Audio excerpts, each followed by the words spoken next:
Greetings, everyone. Before we begin, I'd love to know where and what time you're listening from. Let me know in the comments. And if you enjoy our stories, leave a like and subscribe so you never miss one. Now, turn off the lights, close your eyes, and relax.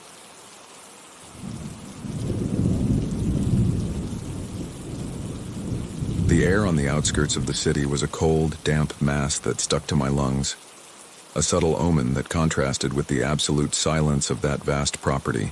I drove my car, a discreet sedan that seemed out of place next to the imposing wrought iron gate, to the edge of what they called the reserve.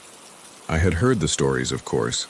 They were inevitable for a property that had been sealed for over 50 years. But my work was history, not superstition. I was a historian, and my specialty centered on cataloging goods and archives of families who had chosen oblivion, or in this case, disappearance.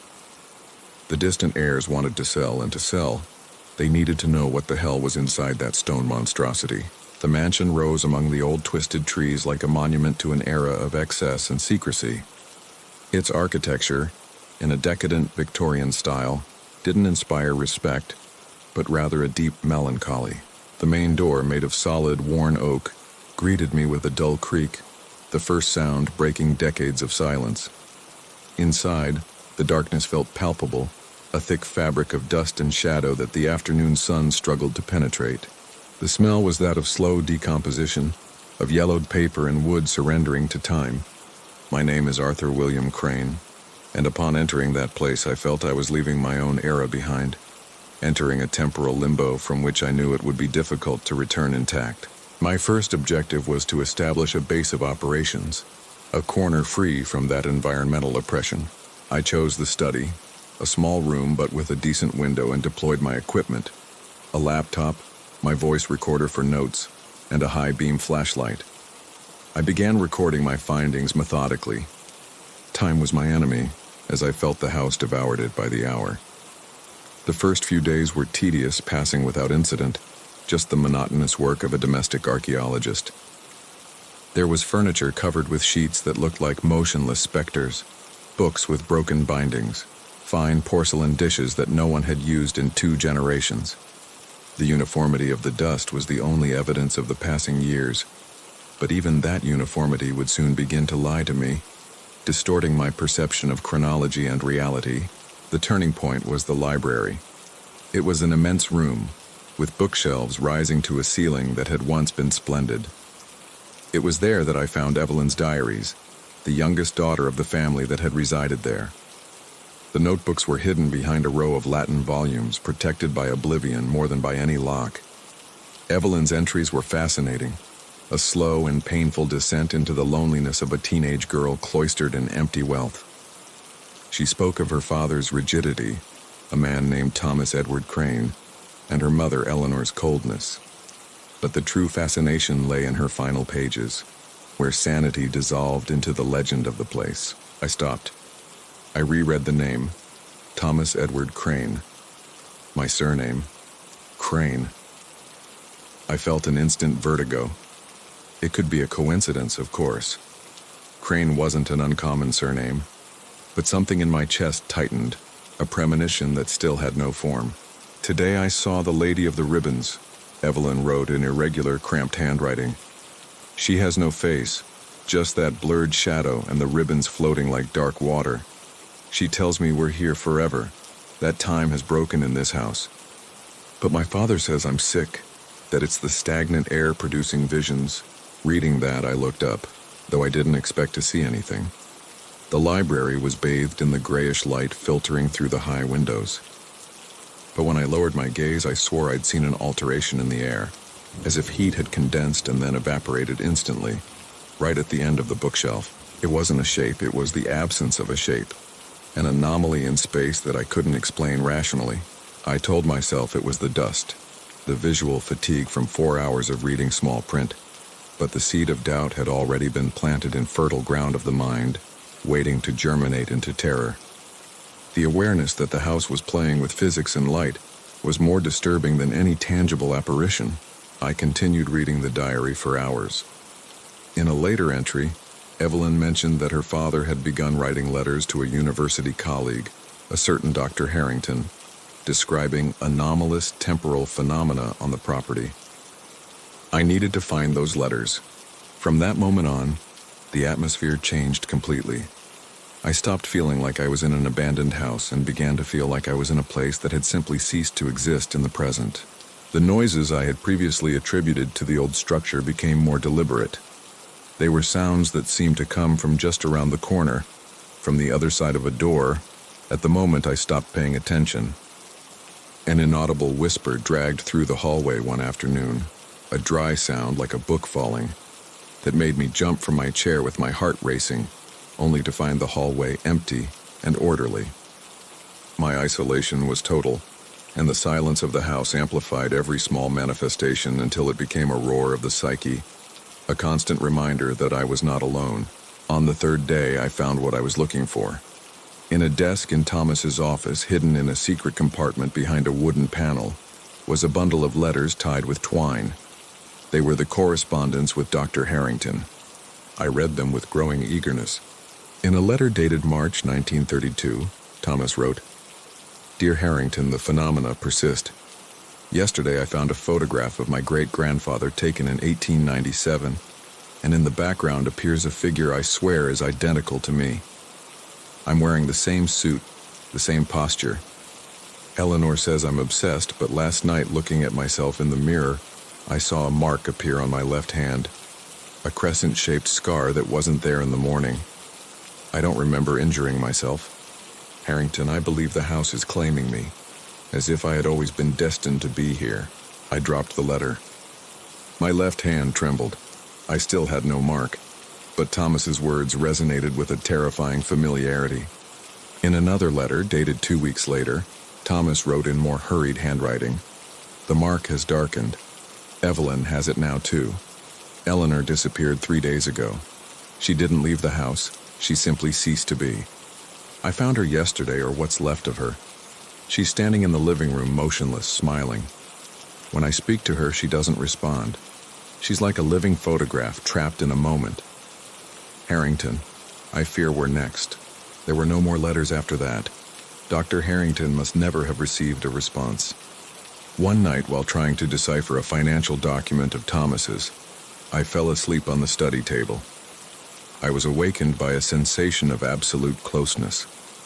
It wasn't a sudden cold, but the strange warmth of another presence beside me. I opened my eyes and I wasn't alone. Sitting in the leather armchair I had cleaned less than 5 feet from me was the figure of a woman. Her silhouette was clear in the gloom, a lady in a long dress of antique cut, and in her hand she held what appeared to be a withered rose, whose color had died decades ago. I looked at her, and I didn't feel immediate terror, but a strange and heavy curiosity, as if I were witnessing a living, mournful painting that dragged me into its own sadness. She didn't move, didn't breathe, but nor did she feel like a simple illusion. She was three-dimensional, solid and silent, a perfect imposter of life.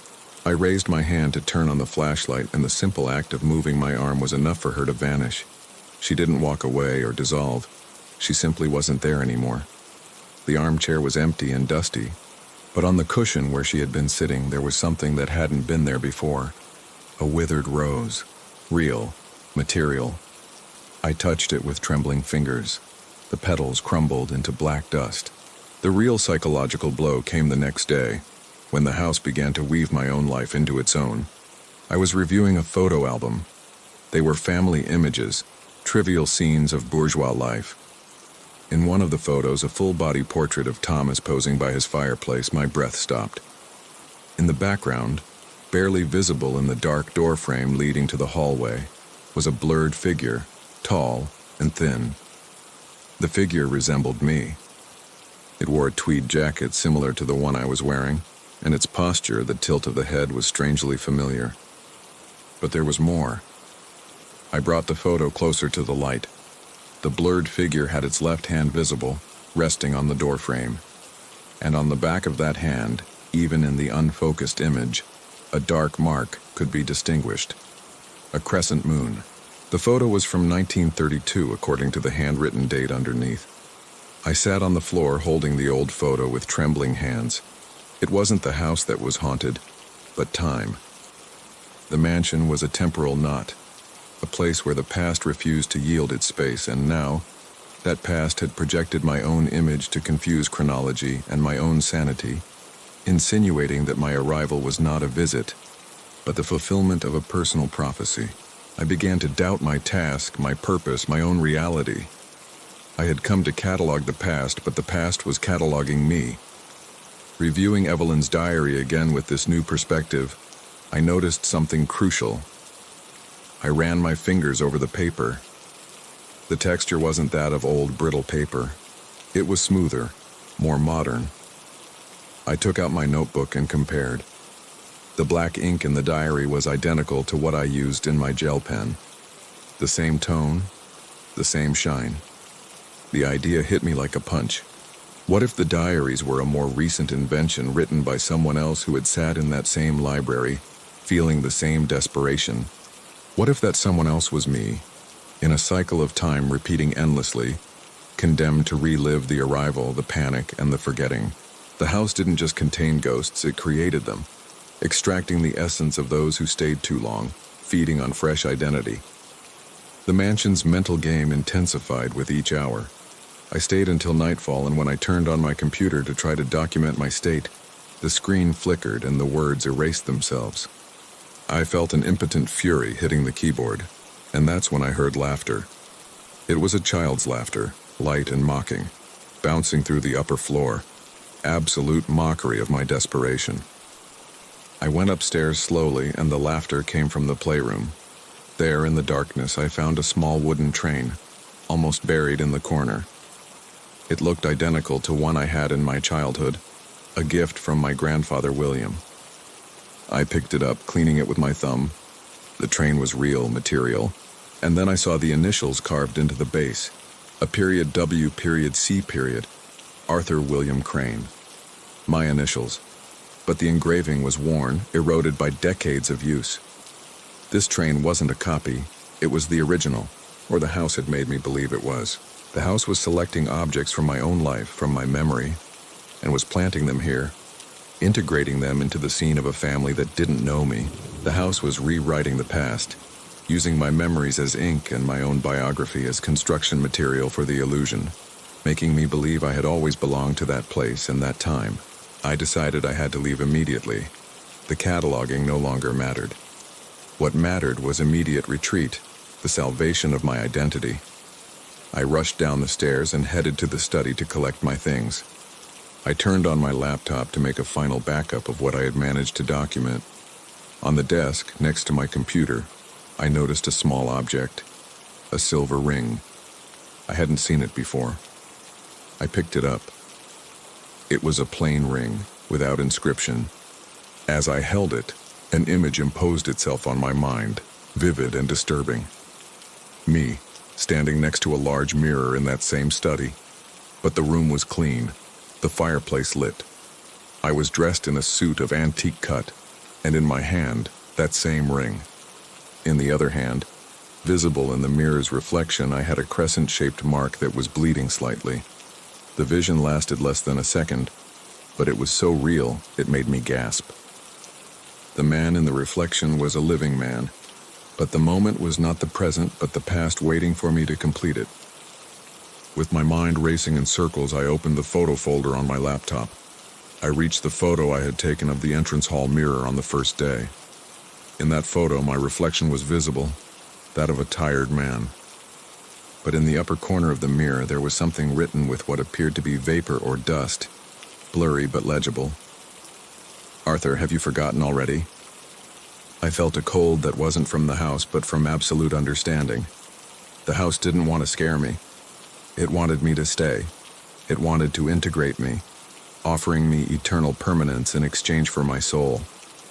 If I stayed, time would continue to devour me. My own identity would dissolve into the blurred figures I had come to study. I left the study, momentarily leaving the ring, and ran to the main door. Upon arriving, the brass handle was cold under my hand.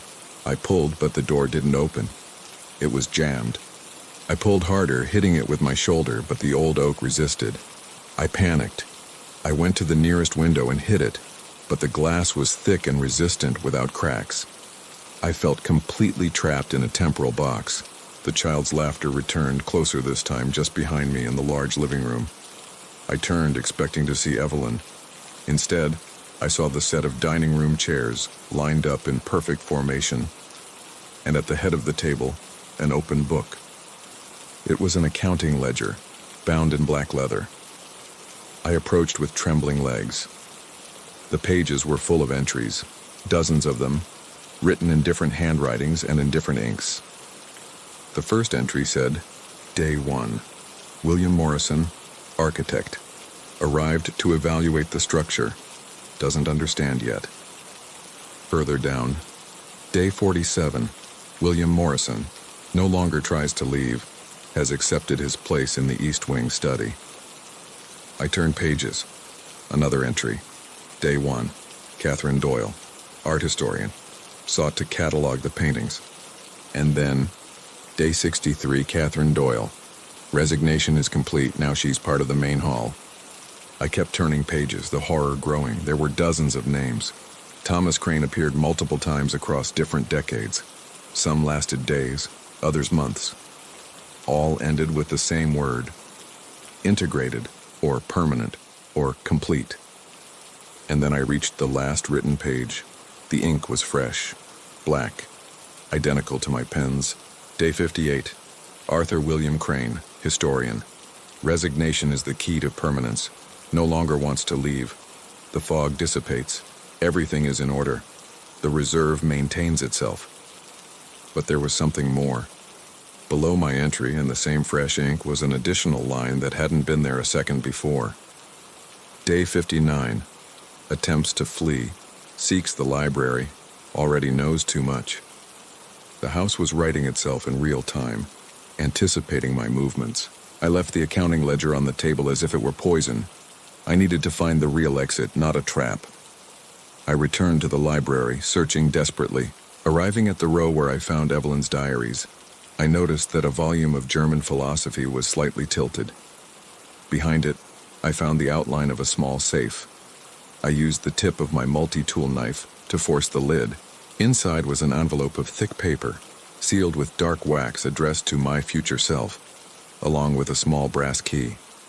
I opened the envelope with trembling hands. The note was written in Thomas's handwriting, but the paper was newer than it should be, as if it had been written days ago, not decades. To whoever arrives after me, if you're reading this, you already know the house has marked you. I am Thomas Edward Crane, or I was. The lady doesn't lie. Time here is a loop. Evelyn is already gone. She became the laughter you hear in the playroom. Eleanor became part of the living room decor, smiling forever. But I found something. The basement is the anchor. The house's foundation stone contains the druidic ritual that traps time. I tried to destroy it, but the mark appeared on my hand before I could complete the work. If you carry the surname Crane, like me, then the house has been waiting for you. We're part of its cycle, links in a chain reaching back centuries. The reflection is the door. The large attic mirror shows your true self, the one the house wants you to be. You must remember who you are. The lady uses the ribbons to tie identities to the house. You must burn the ribbon. Don't let them see you surrender. Carve your true name into something the house can't alter. It's the only anchor to the present. The key opens the cedar box in the attic. Burn the ribbon and run. Don't look back. And above all, don't accept the mark as final. As long as you remember your true full name, there's still hope. Thomas Edward Crane. The basement was the anchor. The attic held the ribbon. I put the key and note in my pocket. First, I went to the basement. I descended the damp stone stairs, lighting my way with the flashlight. The air was colder here and smelled of wet earth and something older. At the back of the basement, half buried in the dirt floor, was an enormous stone with carved Celtic inscriptions. They glowed faintly with their own greenish light. This was the foundation stone. I tried to move it, it didn't yield. I searched for a tool, anything, but then I felt a sharp burning in my left hand. I raised my palm to the flashlight's light. There, appearing as if it were ink under my skin, was the mark. A perfect crescent moon, red and throbbing. The pain was intense but not physical. It was the sensation that something was being written on my identity itself. I let out a scream and retreated from the stone. The mark was still there, burning. I had no time to destroy the anchor. I had to get to the attic. I climbed the 3 flights of stairs to the space under the roof, panting, clutching my marked hand. There, a large standing mirror reflected my figure. Looking at myself, my reflection was smiling, though I wasn't. It smiled with the resignation of the assimilated version of myself, inviting me to surrender. Its lips moved, forming words I heard in my mind. Rest, Arthur. You've always been here. Stop fighting. I ignored the voice and searched behind the mirror. I found a small cedar box, the brass key fit. Inside was only a black silk ribbon, fine and long, tightly rolled. It was the object of the Lady of the Ribbons, and Thomas's final instruction was clear. But next to the ribbon was something else. A photograph. It was recent in color. It showed me standing in that same attic, holding the black ribbon. But in the photo, I already had the crescent moon mark on my hand. And behind me, blurred but unmistakable, was the silhouette of the Lady of the Ribbons with her spectral hands around my neck. The date on the back of the photo said, "Today." I ran back to the library carrying the ribbon. I lit the lighter I always carried with me. Before burning it, I did what Thomas had suggested. I needed to anchor myself. I took out my knife and on the edge of the solid wood library table, carved my full name, Arthur William Crane. The letters were deep, irregular, but real. Tangible. A testimony of my existence that the house couldn't easily erase. Then I set fire to the ribbon. The black silk ribbon burned instantly, releasing a sweet, almost perfumed smoke. The moment the ribbon turned to ash, the mansion reacted with a dull roar. I felt a sensation of emptiness that filled the air, a temporary cessation of the house's consciousness. The oppressive weight had gone, and the shadows seemed less defined. The walls themselves groaned, like a wounded animal. From the upper floor, I heard a scream. It was a woman's voice, shrill and full of rage. The lady. I ran toward the main door. The brass handle was no longer cold. I turned it, and the door yielded with a familiar creak. The wrought iron gate was open again. I ran out of the mansion without looking back, without retrieving my equipment, my laptop, nothing. I only carried Thomas's note in my pocket and the mark burning on my hand. Crossing the gate, I breathed the cold evening air, which for the first time felt clean and real, though stained by knowledge. I drove my car aimlessly for hours until dawn tinted the horizon pink. I stopped at a gas station hundreds of miles away. Entering the bathroom, I looked at myself in the mirror under the fluorescent light. The man who looked back at me was haggard and pale, but was unequivocally Arthur. However, when I washed my hands, the mark was still there. The crescent-shaped scar on the back of my left hand, curved and precise, red and throbbing. It was the same mark Thomas had described in his letters. The mark of one who almost escaped, but not quite. The house hadn't trapped me, but it hadn't freed me either. The assimilation hadn't been completed, but the anchor, the seed of permanence, was already planted in me. I knew I couldn't return to my normal life. A historian can't simply forget the history that haunts him. I checked into a roadside hotel under a false name. The next day, I emptied my pockets on the bed. Next to my car keys and wallet, something fell that froze my blood. The silver ring. The one I had left in the reserve study. It had returned to me. And it wasn't alone. In the inner lining of my tweed jacket, which I had decided to keep for a reason I didn't understand, I found a folded piece of paper, yellowed and brittle. It was a child's drawing made by Evelyn, the drawing of the house with the figure of the Lady of the Ribbons. But there was something new in the drawing. An additional figure, drawn with fresh pencil, of a man with a mark on his hand. Underneath, in childish handwriting, Uncle Arthur. The house was using my own clothing to manifest its proofs, demonstrating that its influence was psychic and not limited to the stone walls. But more terrifying was that I had become part of the Crane family mythology. I had always been there in some twisted temporal loop. 2 weeks passed. I tried to maintain sanity through routine. Every morning I looked at myself in the mirror and recited my full name. Arthur William Crane, born April 15, 1983. I live in the present. The mark doesn't define me, but the mark darkened each day, and objects kept appearing. A cup of tea I didn't remember buying, a book from the reserve's library in my backpack, a photograph in my wallet of the Crane family from 1932, where I appeared in the background blurred. One afternoon, while drinking coffee in a cafe, I read the local newspaper from the region where the reserve was located. In the classified section, a small, discreet ad caught my attention. It said, "Real estate and archives historian seeks information about antique properties. Contact T. Crane, Post Office Box 210. T. Crane, Thomas Crane. But Thomas had died or been integrated decades ago. Unless there was another in the cycle, I felt a moral duty to warn that T. Crane, whoever he was. I went to the post office and, with handwriting I tried to make unlike my usual, wrote a brief note. Don't investigate the reserve. Don't stay more than 2 days. The mark appears on the 3rd day. Look for the attic, burn the ribbon, and carve your name into something permanent. It's not too late if you act quickly." I put the note in an envelope and sent it. Leaving the post office, I crossed paths with the man entering. He was tall, thin, wearing a tweed jacket similar to mine. Our eyes met for a second. His opened with recognition, though I didn't know him. He looked at my left hand where my shirt sleeve didn't quite cover the crescent moon mark. His face paled. Then he raised his own hand.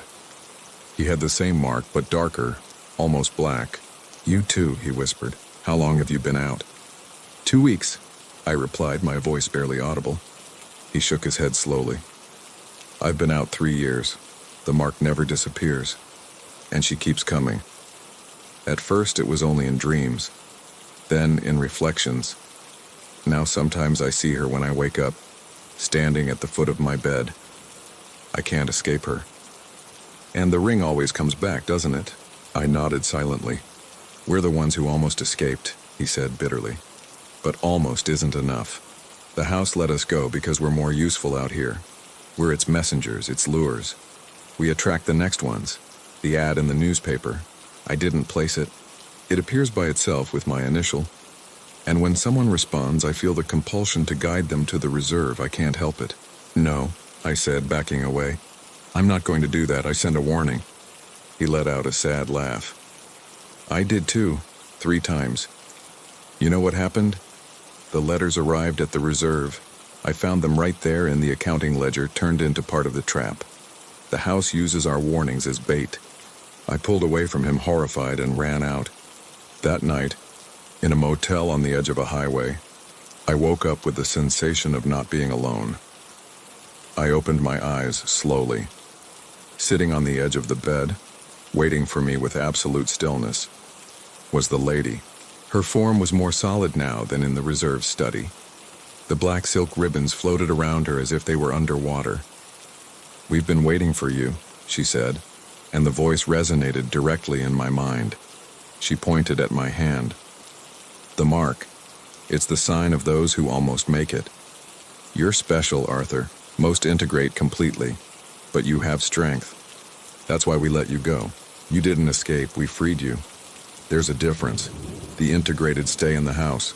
They're static, but you carry the house with you. You're a seed. Wherever you go, you spread our influence. Every person you touch, every place where you sleep becomes marked. You're creating new temporal knots." The lady stood up. The ribbons extended toward me, brushing my face.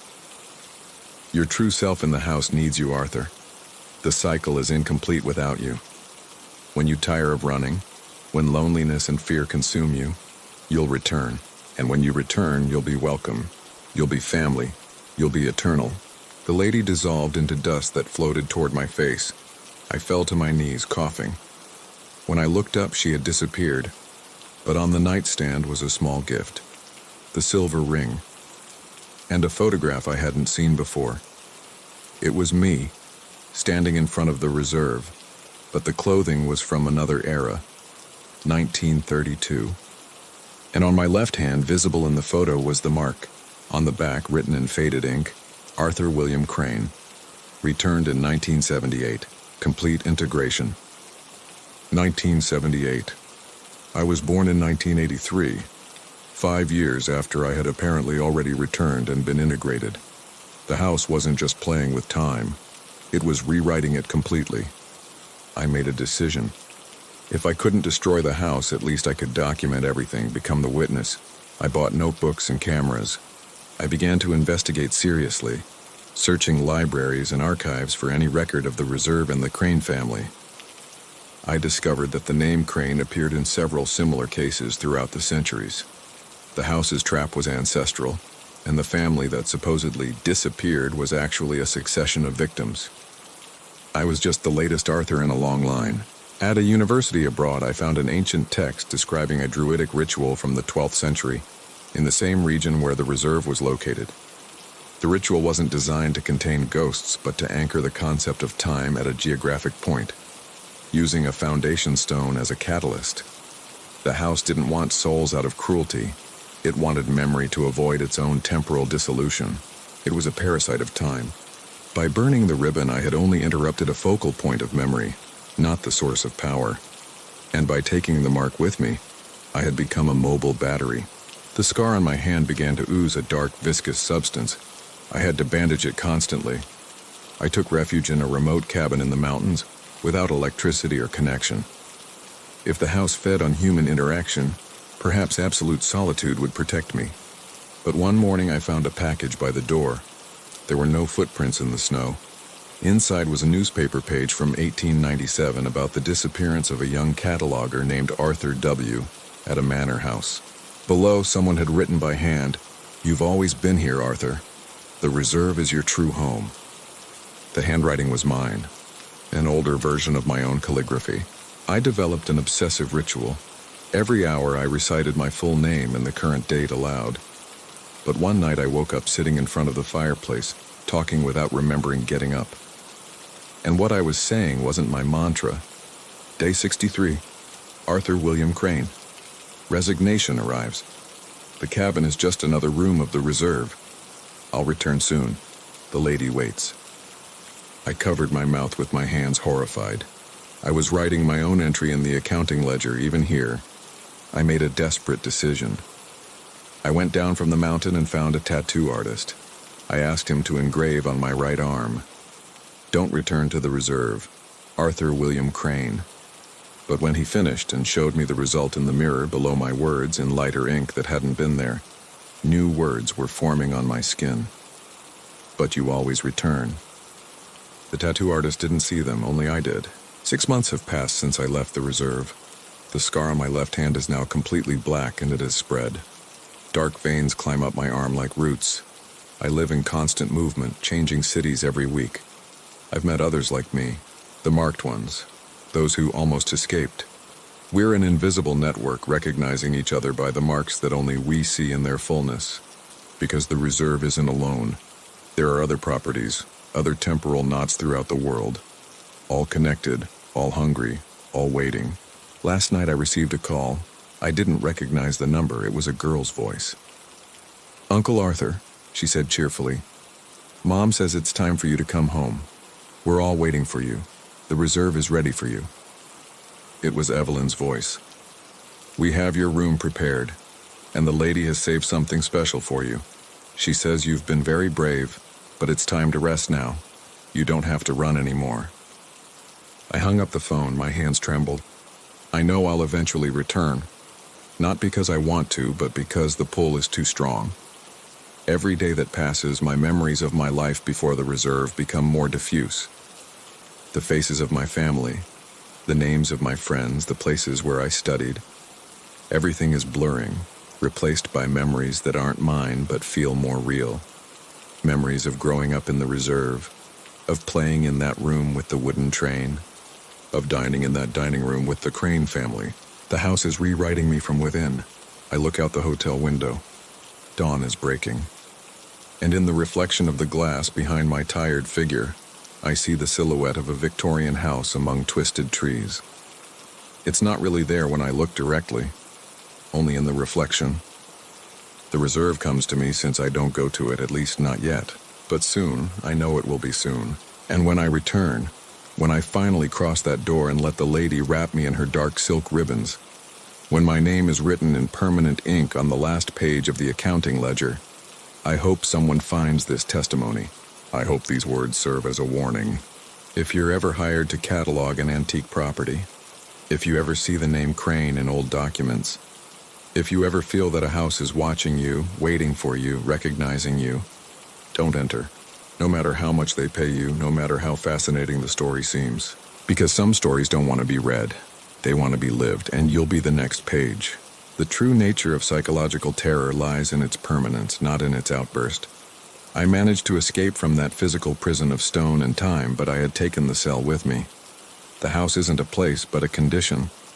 An entity that uses the past as a tool and nostalgia as a weapon, reminding you who you were to dissolve you into what you could have been.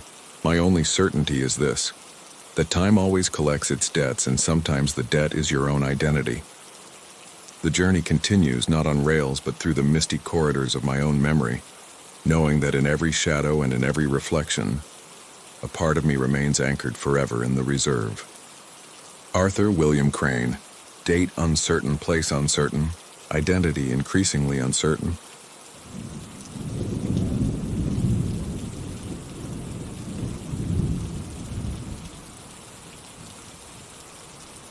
I found the camera on a Thursday evening, thrown in the recycling dumpster near my building.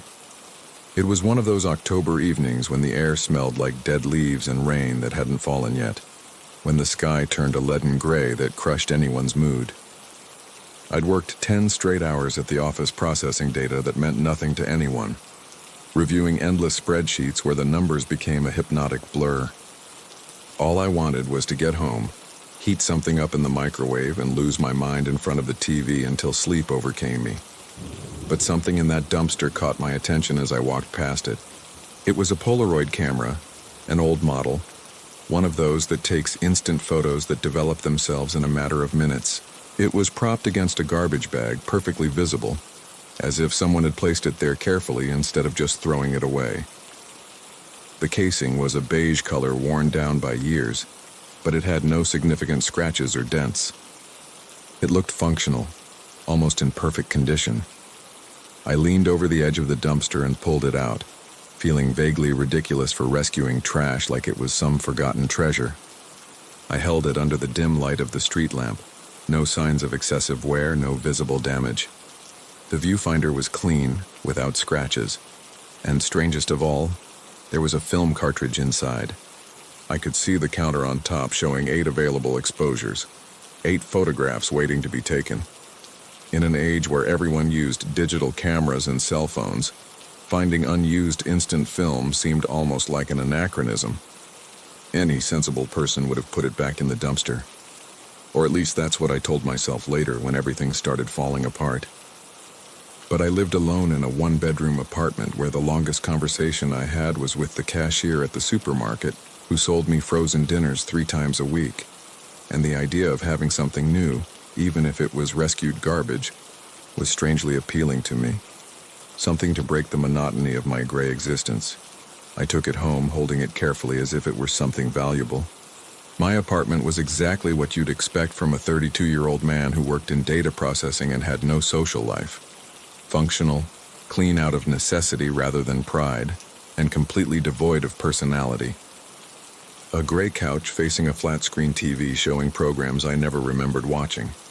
A small table with 2 chairs I never used both of, because I never had visitors.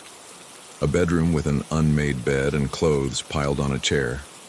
Bare white walls without photos or paintings. A place to exist, not to live. I set the camera on the kitchen table and made myself instant coffee while examining it. The brand was Polaroid Sun 600, a model from the 80s. The film cartridge inside was from the same era, probably. I wondered if after so many years the film would still work, if the chemicals hadn't degraded to the point of being useless. There was only one way to find out. I lifted the camera, feeling its surprisingly solid weight in my hands, aimed it at my living room and pressed the trigger.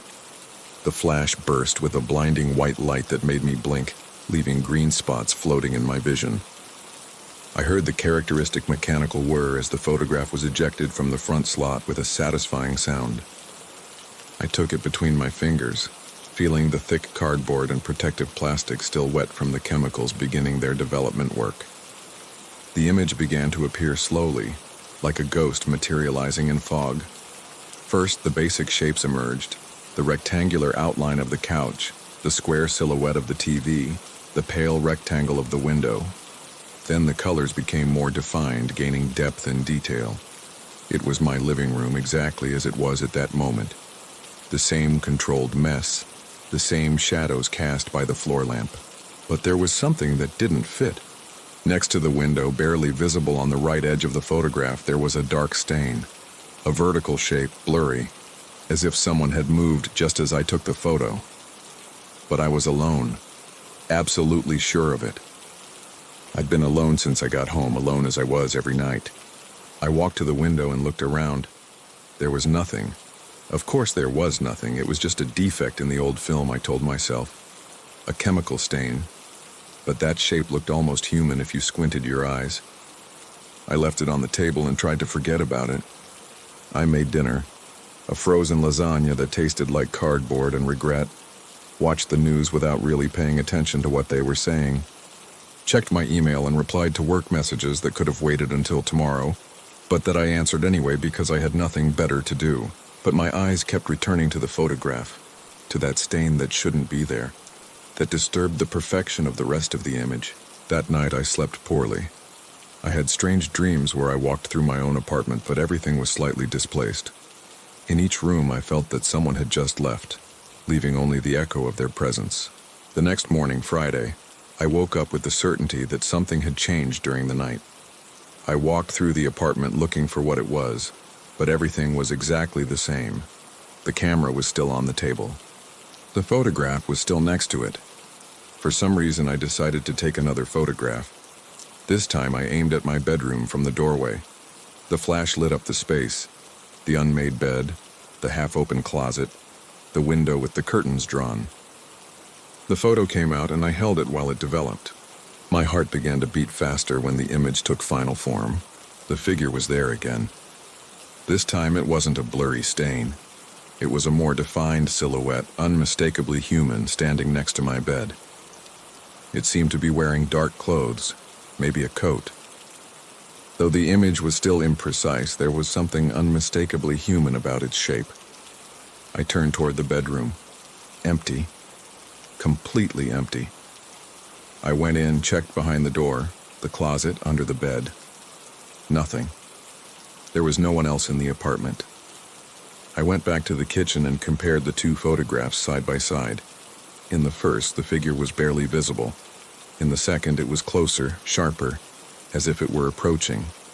A rational part of my mind insisted there was a logical explanation I wasn't seeing.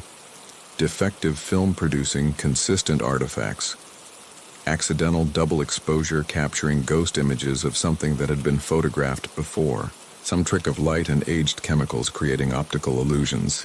But another part, a more primitive and honest part living in some deep corner of my brain, knew I was seeing something that shouldn't be possible. Something that violated the laws of reality as I understood them. I spent the day at the office completely unable to concentrate on my work. The numbers on my screen blurred. The spreadsheets made no sense. My coworkers talked to me and I nodded without really hearing what they said, responding with monosyllables while my mind was miles away. All I could think about was those two photographs waiting for me at home, and the 6 exposures remaining in the cartridge, 6 more windows into whatever the camera was capturing. When I returned to the apartment that night, I climbed the stairs instead of taking the elevator, needing the extra time to prepare myself mentally. I found the photographs exactly where I'd left them, arranged on the kitchen table like evidence of something I couldn't comprehend. I studied them under different lights, under the ceiling lamp, under my phone's light, looking for some detail I'd missed, some clue about what was really happening.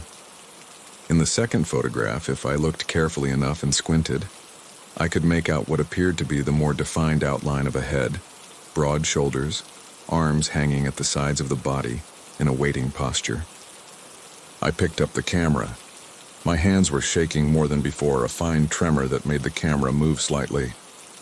I knew I shouldn't take another photograph, that I should throw the camera back in the dumpster where I'd found it, that I should forget this whole thing and return to my normal, predictable life.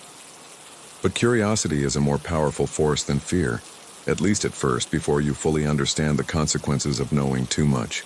I aimed at the bathroom, pushing the half-open door with my foot. The flash illuminated the white tiles that needed a deep cleaning I'd been putting off for weeks. The mirror over the sink with toothpaste stains, the closed shower curtain hiding the bathtub.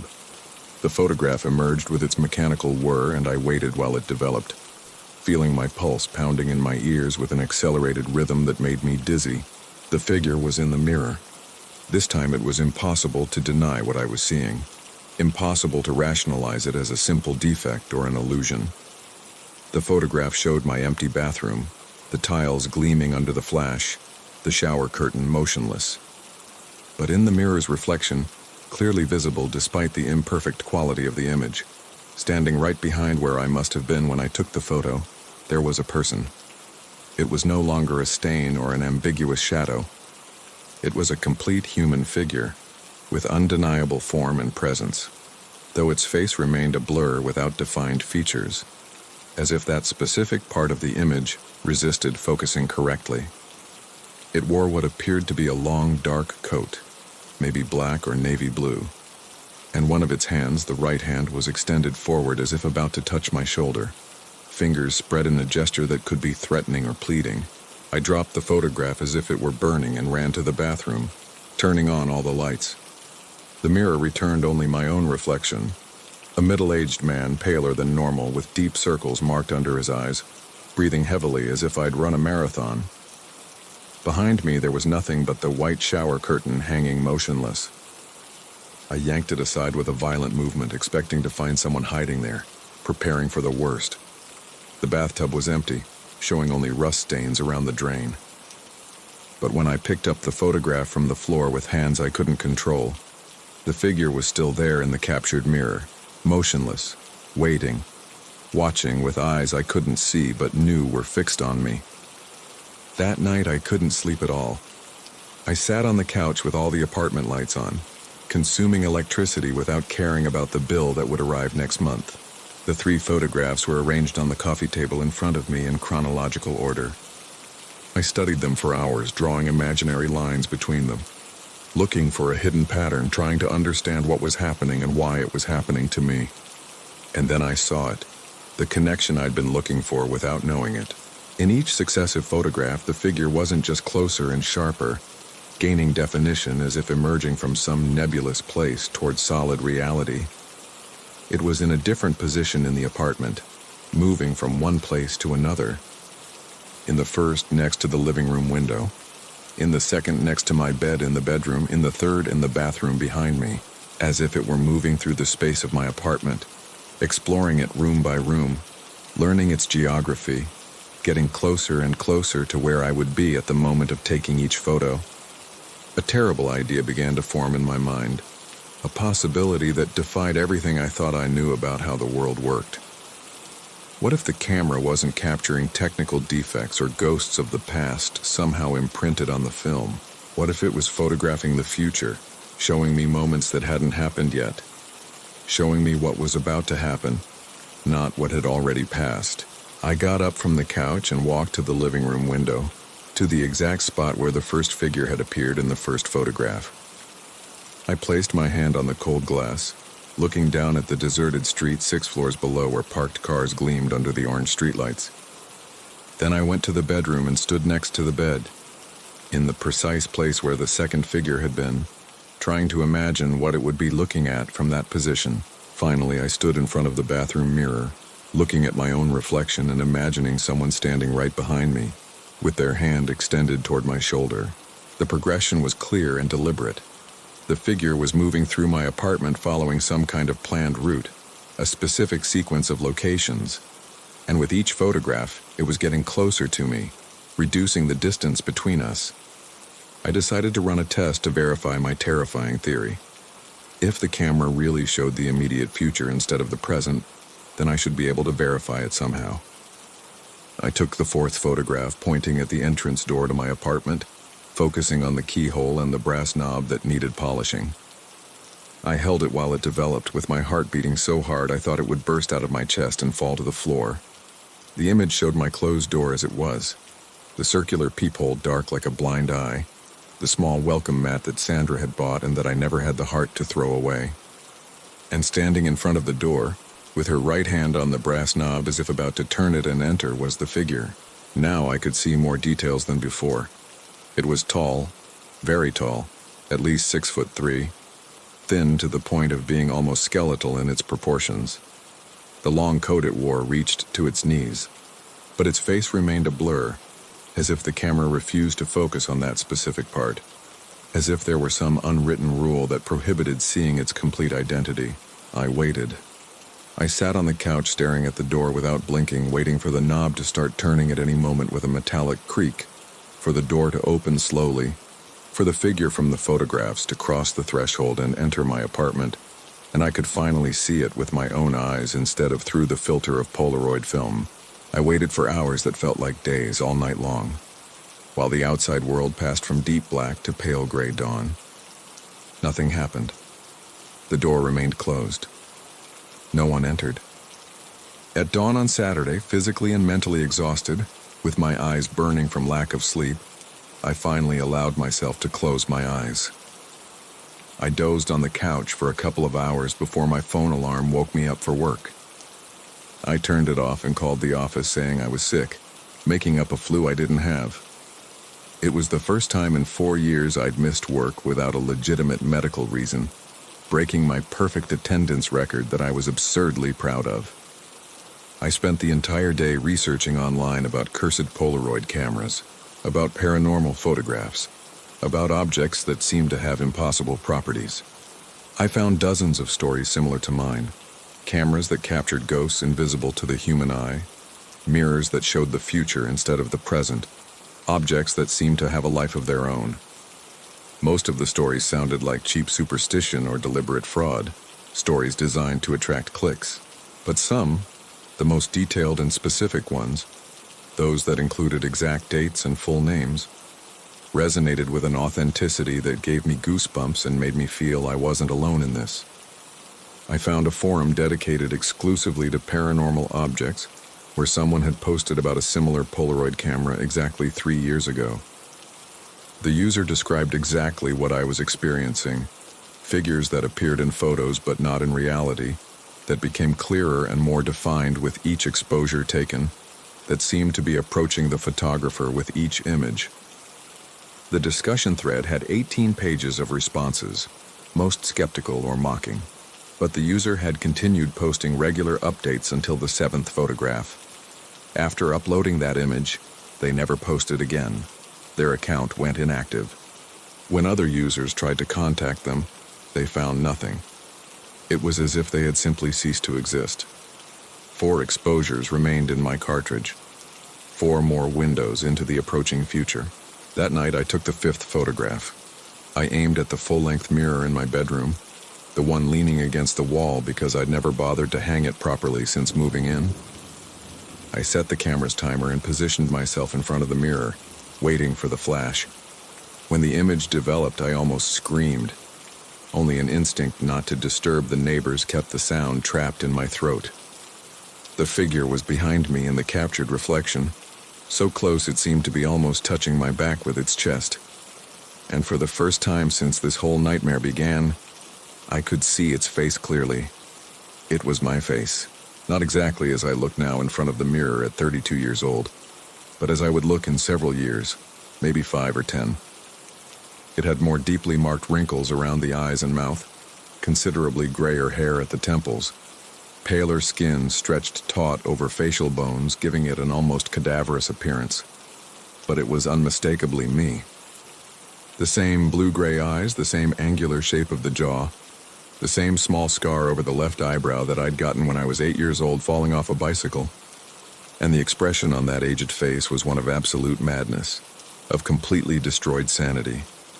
Eyes wide open, showing too much white, mouth twisted into something that could be a demented smile or a grimace of unbearable pain, Hands raised like deformed claws, fingers curved and tense, frozen in a gesture of reaching for something or someone. I spun abruptly toward the real mirror, my heart beating so fast I thought I'd have a heart attack. There was only me, my current reflection, pale and terrified, but definitely not crazy. Definitely not that horrible thing from the photograph staring at me with eyes that had seen too much. I understood then with absolute clarity what I was seeing. It wasn't a ghost or a demon from some infernal dimension. It was myself in the future, a version of me that didn't exist yet, but would exist. The camera was capturing moments from my own temporal future, showing me an inevitable progression toward something terrible. And in that future approaching with each passing second, something had gone terribly, irredeemably wrong. I gathered the 5 photographs with uncontrollably trembling hands and arranged them in chronological order on the table. The progression was clear now that I knew exactly what to look for. In each one, the figure, my maddened future self, was closer. First observing from the safe distance of the window, then exploring the apartment room by room. Then getting closer and closer to the present, as if traveling backward in time, converging with my current self, reducing the temporal distance separating us until we would finally meet in the same moment. 3 exposures remained. 3 more photographs before the cartridge would be empty. I knew I shouldn't take more photographs, that each one brought me inexorably closer to some terrible event that hadn't happened yet, but would happen. But the need to know was stronger than the survival instinct, more powerful than fear of the unknown.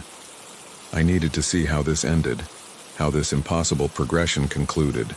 I took the 6th photograph aiming directly at myself, using the camera's automatic timer. I positioned myself in front of the white wall of my living room, the one I'd never decorated with anything, pressed the automatic trigger button, and waited the 10 seconds it took to activate. The flash burst.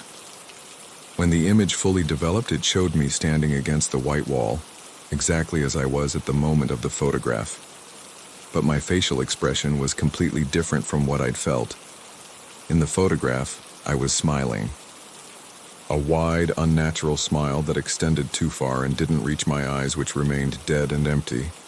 And in my hands, clearly visible, held at chest height, was the Polaroid camera. But there was something else in the image, something I couldn't see at the real moment I took the photo. On the parquet floor at my feet, partially visible at the bottom edge of the photograph, there was what appeared to be a dark puddle, almost black in the poor quality of the image. And in that puddle, captured in the liquid reflection, something could be seen that definitely wasn't in the room with me in the present. A prone, motionless form, arms extended at impossible angles. A human body. My hands were shaking so violently I almost dropped the camera to the floor. I looked down at my bare feet on the parquet. There was nothing on the floor, just the worn wood of my cheap apartment. But in the photograph of the future, the puddle was there. The body's reflection was there waiting for me. 2 exposures remained. 2 more windows into the approaching horror. Part of me wanted to destroy the camera right then, break it into 1,000 pieces and throw the fragments out the window into the 6-story void. But I knew in the deepest part of my being that it wouldn't change absolutely anything about what was to come. The photographs had shown the future with perfect precision, and the future was already written in some cosmic book we couldn't edit. Breaking the camera would only leave me blind to what was approaching. I took the 7th photograph in the bathroom, aiming down at the white tile floor I'd cleaned just last week. The image developed slowly, each detail emerging like a frozen nightmare, and what I saw confirmed my worst fears with brutal precision. The bathroom floor was completely stained with blood. A lot of blood, more than I thought a human body could contain.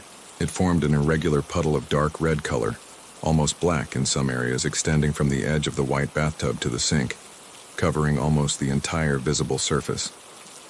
And in the middle of that horrible puddle, barely visible among the thick liquid, was the outline of an open hand with spread fingers. My left hand. I immediately recognized the cheap Casio watch I wore on my wrist, the one I'd bought 5 years ago when I got this job, and never bothered to replace despite the worn strap. I sat on the edge of the bathtub, holding the photograph with hands I could no longer fully control. One exposure remained.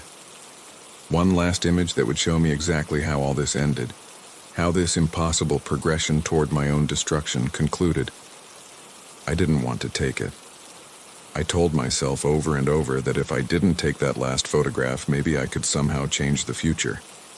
If I didn't see what was coming, maybe it wouldn't happen. Maybe I could break the cycle. But I knew it was a desperate lie I was telling myself to feel some control. The future already existed in some dimension I couldn't comprehend. It was already happening somewhere in time. The camera was only allowing me to see glimpses of it, previews of what was inevitable. 2 full days passed. Saturday and Sunday. I didn't leave the apartment at all. I barely ate, just nibbling on stale crackers. I barely slept, just brief naps interrupted by nightmares where I saw myself bleeding on the bathroom floor. The camera remained on the kitchen table exactly where I'd left it, with its last exposure waiting to be used, calling to me. The 7 photographs were arranged in a perfect chronological row, a documented temporal progression toward my own destruction. Monday morning, when the sun finally managed to penetrate the closed curtains, I finally gathered the necessary courage to take the last photograph. I stood in the exact center of my living room, mentally calculating where I should place the camera. I lifted the Polaroid camera and turned it toward myself, holding the viewfinder in front of my tired face. I configured the automatic timer one last time, carefully placed the camera on a shelf where it would have the right angle, and stepped back to the center of the room. I counted the seconds in my head. 10, 9, 8. The flash burst, momentarily blinding me. The photograph emerged with its familiar whir. I held it while it developed, knowing with absolute certainty that what I was about to see would be the answer to everything, the final piece of the horrible puzzle. The image showed my living room exactly as it was at that precise moment. The gray couch, the TV turned off, the floor lamp. I was standing in the center of the room, looking directly at where the camera was placed, my expression neutral and resigned. But there were 2 versions of me in the photograph, 2 figures occupying the same impossible space. One was me as I looked now in the present, bone-tired, scared, but still sane, dressed in the same wrinkled clothes I'd been wearing for 2 days. The other was the figure from the previous photographs, my maddened future self. It was standing right behind my current self, with skeletal hands on my shoulders in a gesture that was simultaneously possessive and threatening. Mouth open in a silent scream no one would hear. Eyes bulging and crazed, staring directly at the camera with a blood-chilling intensity. And on the parquet floor between both temporal versions of myself lay a body. My body. Dead.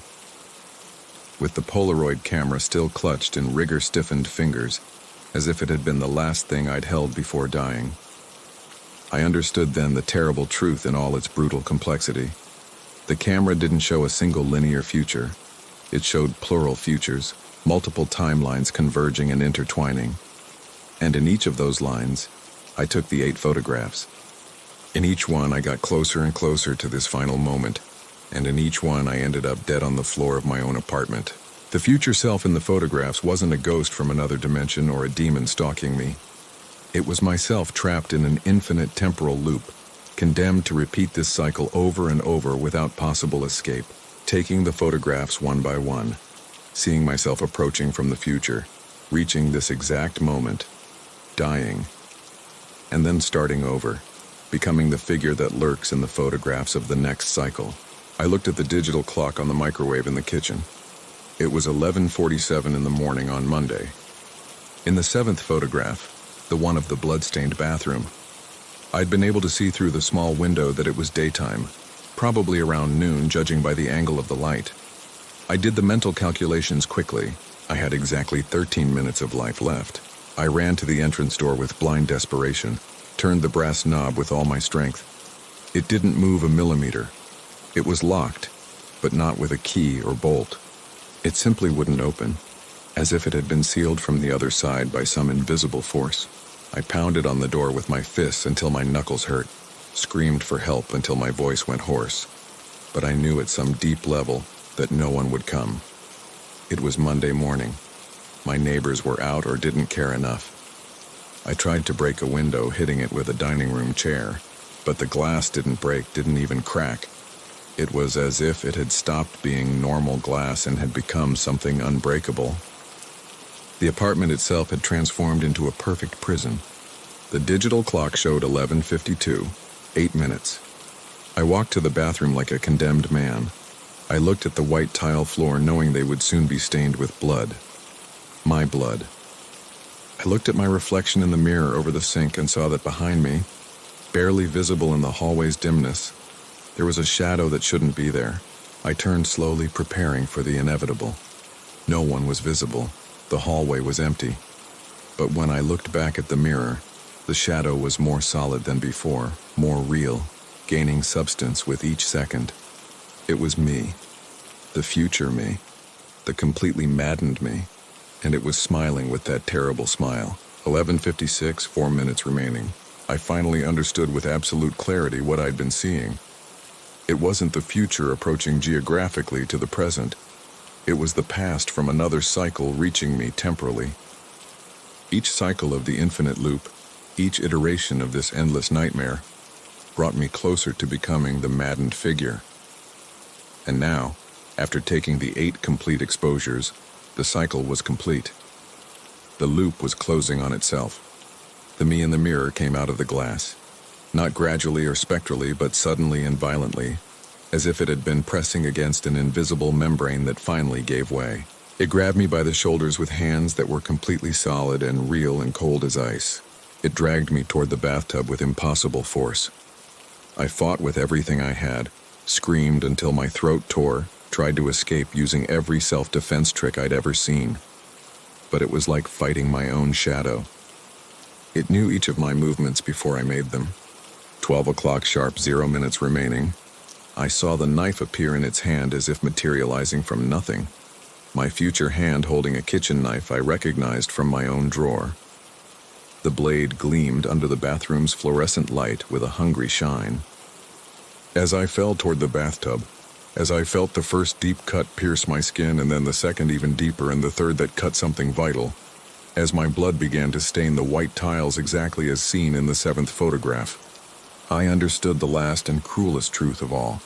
This wouldn't end with my death. There was no possible escape. Because somewhere outside this moment, at some point in future time, another version of me would find the Polaroid camera in a dumpster on a Thursday evening. They would take it home out of innocent curiosity. They would take the first photograph of their living room, and they would see a blurry stain next to the window, and the cycle would begin again once more for all eternity. My last coherent thought, as darkness enveloped me like a heavy, cold blanket, was wondering how many times I'd done this already, how many iterations, how many versions of myself had died in this same bathroom, at this same exact moment.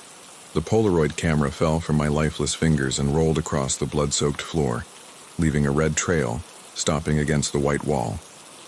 Inside it, the cartridge was completely empty. The 8 exposures used, the cycle complete. But somewhere in the apartment, in a place where my dying self couldn't see it, hidden in a drawer I'd never opened, another cartridge was already waiting. New, unused. With 8 fresh photographs ready to capture the next cycle, the loop was perfect, mathematically precise, eternal, inevitable. And tomorrow morning, on Tuesday, a building maintenance worker would find my cold, lifeless body. He would call the police. He would clean the apartment after they took the body away, and before his shift ended, he would find an old blood-stained Polaroid camera and throw it in the recycling dumpster on the street, where someone else would find it on a Thursday evening, where someone else would take it home out of curiosity, where someone else would take the first photograph, where everything would begin again, over and over with no end or possible escape, forever.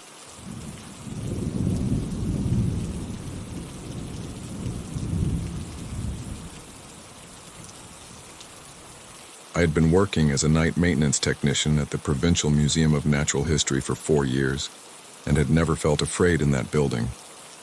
It was a quiet job, solitary, exactly what I needed after my divorce and too many nights surrounded by people who pretended to care about my life. The museum closed its doors at 8 in the evening, and I arrived at 10, when the last daytime security guard left and handed me the keys with the same tired gesture as always.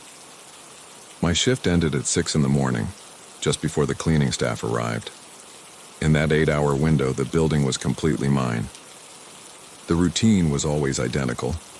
I entered through the back door, deactivated the alarm with my code, turned on only the emergency lights that marked the main hallways, and began my rounds. First, I checked the climate control systems, essential for preserving the ancient pieces and taxidermied specimens.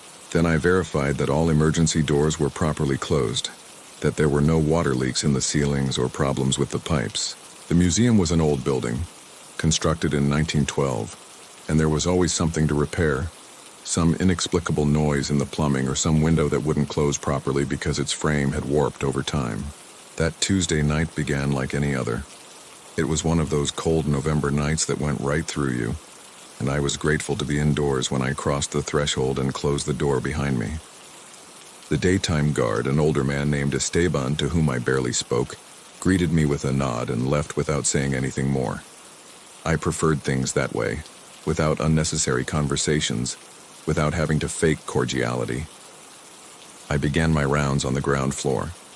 The museum had 3 floors and a basement where pieces not on display were stored. The ground floor housed the paleontology rooms, with their dinosaur skeletons and display cases full of fossils. I walked among those gigantic bone structures that cast distorted shadows on the walls, checked the temperature and humidity gauges, and everything seemed to be in order.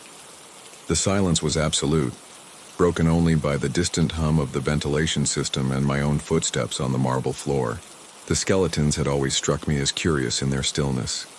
The Tyrannosaurus Rex that dominated the central hall was mounted in attack position, jaws open in an eternal roar that would never be heard. I passed by it as I had done hundreds of times before, but that night something made me stop. Perhaps it was an instinct, a primitive sensation of being watched. I turned slowly and examined the skeleton with more attention than usual. The empty eye sockets seemed to follow my every movement. I shook my head, annoyed with myself for letting nonsense affect me, and continued my rounds. I went up to the first floor by the main staircase, an iron structure that creaked under my weight. Here were the natural history rooms with stuffed animals in poses that attempted to simulate life. A brown bear rearing on its hind legs, a wolf frozen mid-howl, birds of prey with wings spread. I'd always found it somewhat grotesque, that pretension of capturing movement in death. But over time I'd gotten used to it. I no longer really saw them. They were just part of the scenery, inert objects I had to protect. It was in the 3rd room on the 1st floor where I noticed something strange. It was the historical diorama room, my least favorite in the museum. It contained recreations of scenes from the local past, a 19th century farming family around a table, a medieval market with merchants and buyers, a rural school with children sitting at desks and a teacher in front of a blackboard. The figures were made of wax and dressed in authentic period clothing. They had always made me somewhat uneasy because of how realistic they looked, especially in the dim emergency lighting. That night, however, something was different. I stopped in front of the farming family diorama, and it took several seconds to understand what was disturbing me. The position of the figures had changed.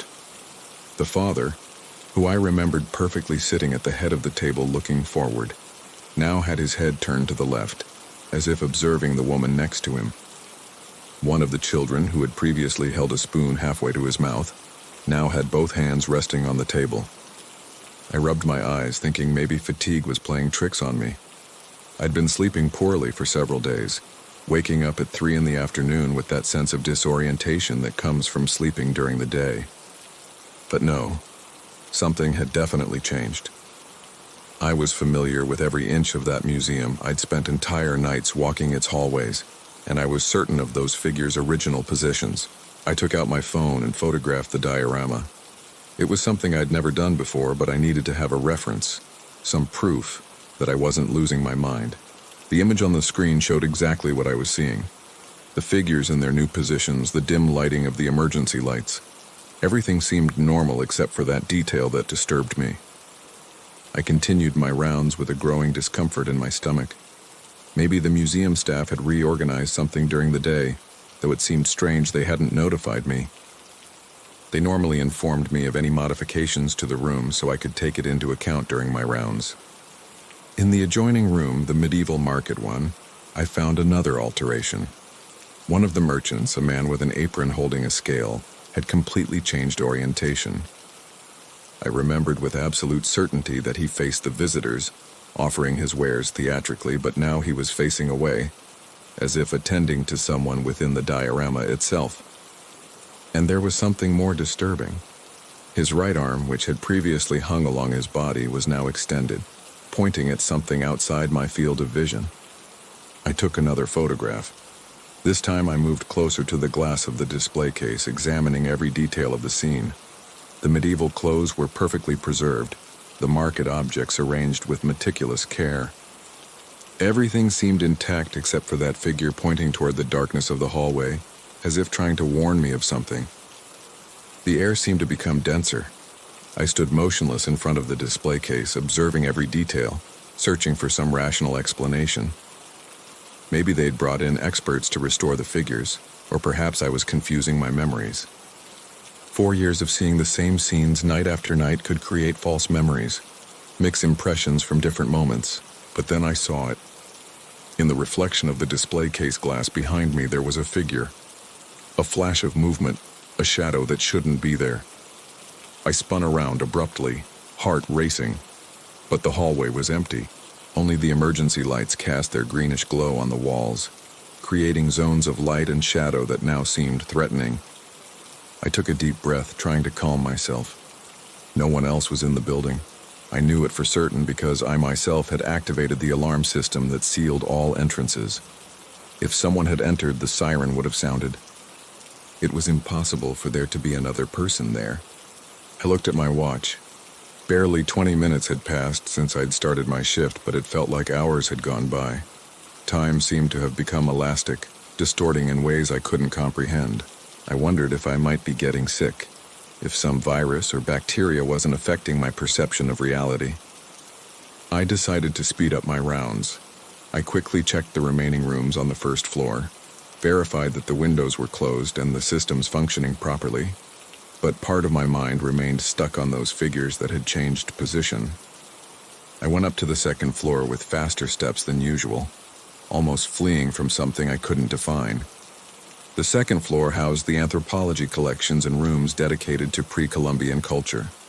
Here the light was even dimmer, and the shadows stretched unnaturally. Among the display cases filled with ceramics, funerary masks, and ancient textiles, I walked with growing nervousness. Every reflection in the glass startled me. Every creak of the building made me stop to listen. There was one display case in particular that had always made me uncomfortable. It contained ceremonial masks from a pre-Columbian culture, distorted faces with expressions of ecstasy or agony, impossible to tell which. The eyes were simple black holes that seemed to look beyond the glass, beyond the visible world. That night, as I passed by it, one of the protective glass panels was fogged up, as if someone had breathed on it from inside. I stopped, the skin on my arms prickling. The fog on the glass formed a circular pattern exactly the size a human mouth would leave when exhaling near the surface. But that was impossible. The display case was hermetically sealed, designed to maintain perfect temperature and humidity conditions for preserving the objects. There was no way it could fog up from inside. I extended my trembling hand and touched the glass.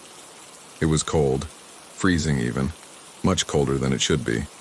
And while my hand rested on the surface, the fog began to spread, as if something inside the display case were breathing harder, exhaling with greater intensity. I watched the circle grow, expand, and then, in the center of the fog, lines appeared, deliberate strokes. Someone or something was writing from inside. The letters formed slowly from right to left, written backwards from my perspective, but perfectly legible from inside the display case. They said, "Look behind." I felt my blood freeze. I didn't want to turn around. Every fiber of my being screamed at me not to flee, to run out of there without looking back. But a force more powerful than fear, perhaps the human need to know the truth even when it's terrible, forced me to move. I turned slowly, preparing for the worst. The hallway was empty. There was nothing behind me except the other display cases, the walls covered with historical information, the closed doors of adjoining rooms. But something had changed in the atmosphere. The air seemed to vibrate with an invisible tension, as if space itself were holding its breath. Then I noticed it. The masks in the display cases along the hallway had changed orientation. All of them, without exception, were now looking in my direction. Dozens of empty faces, some grotesque, others serene, all fixed on me with an attention that couldn't be casual. I walked slowly down the hallway, observing each mask, looking for some sign that I'd been mistaken, that they'd always been this way. But I knew the truth. I'd seen them thousands of times, oriented in all directions, looking up, down, sideways. Never ever all toward the same point, never all looking at me. It was in the central hall, the largest on the second floor, where I heard the first sound. A whisper. Barely perceptible, like fabric rubbing against fabric, or the murmur of a distant conversation. I froze in the middle of the hall, holding my breath, forcing my ears to catch where it was coming from. The sound repeated, now clearer, and came from my left, from one of the side rooms I hadn't visited yet. I approached slowly, every muscle tense, prepared to encounter an intruder or perhaps some animal that had entered through a broken window. But when I reached the room's threshold and turned on my flashlight, there was no one. Just the display cases with their motionless objects, the same ceremonial masks that had been contemplating nothingness with their empty eyes for decades. The room was small, almost claustrophobic, with display cases pressed against the walls and a single bench in the center for visitors to sit and observe. I entered cautiously, illuminating every corner with my flashlight, looking for some explanation for that whisper. Shadows danced on the walls to the rhythm of my trembling light. In one of the display cases was a collection of personal objects that had belonged to the region's original inhabitants. Combs carved from bone, necklaces of polished stones, small ceramic containers. And among them, something I'd never seen before. A mirror. It was circular, made of polished obsidian with symbols engraved in the frame. The information plaque said it had been used in ritual ceremonies, that it was believed to serve for communicating with the dead. I approached the glass of the display case, fascinated despite my growing terror. The obsidian mirror captured my flashlight's beam and returned it in a strange way, almost liquid. And then I saw my reflection in it. But I wasn't alone. Behind my image, inside the mirror, there were other figures. Shadows that moved, that stirred as if trying to escape from that dark surface. Then I heard it again, but this time behind me. The same whisper, now closer, almost in my ear. I turned so abruptly I stumbled over my own flashlight, but again there was nothing. The hallway was deserted, and yet I would have sworn someone had spoken my name. Not a shout or a normal call, but an intimate whisper. The kind used by someone standing right behind you. Panic began to climb up my spine. Something was wrong, deeply wrong, but I couldn't understand what. I decided to go back down to the first floor, check the security cameras in the small office I used as a base during my shifts. Maybe the recordings would show me something that would explain those changes and those sounds. I went down the stairs almost running, the echo of my footsteps bouncing off the walls deafeningly. When I reached the first floor and started walking toward my office, I had to pass again in front of the diorama room. And what I saw stopped me cold, freezing the blood in my veins. The rural school scene had completely changed. The children who had previously been sitting at their desks looking at the teacher now had their heads turned toward the glass of the display case. All of them, without exception, were looking at me. Their wax faces with those fixed, inhuman expressions were oriented directly toward where I stood, and the teacher who had previously been writing on the blackboard with her back to the students was now also turned toward me, with her arm extended as if pointing in my direction. But there was something more.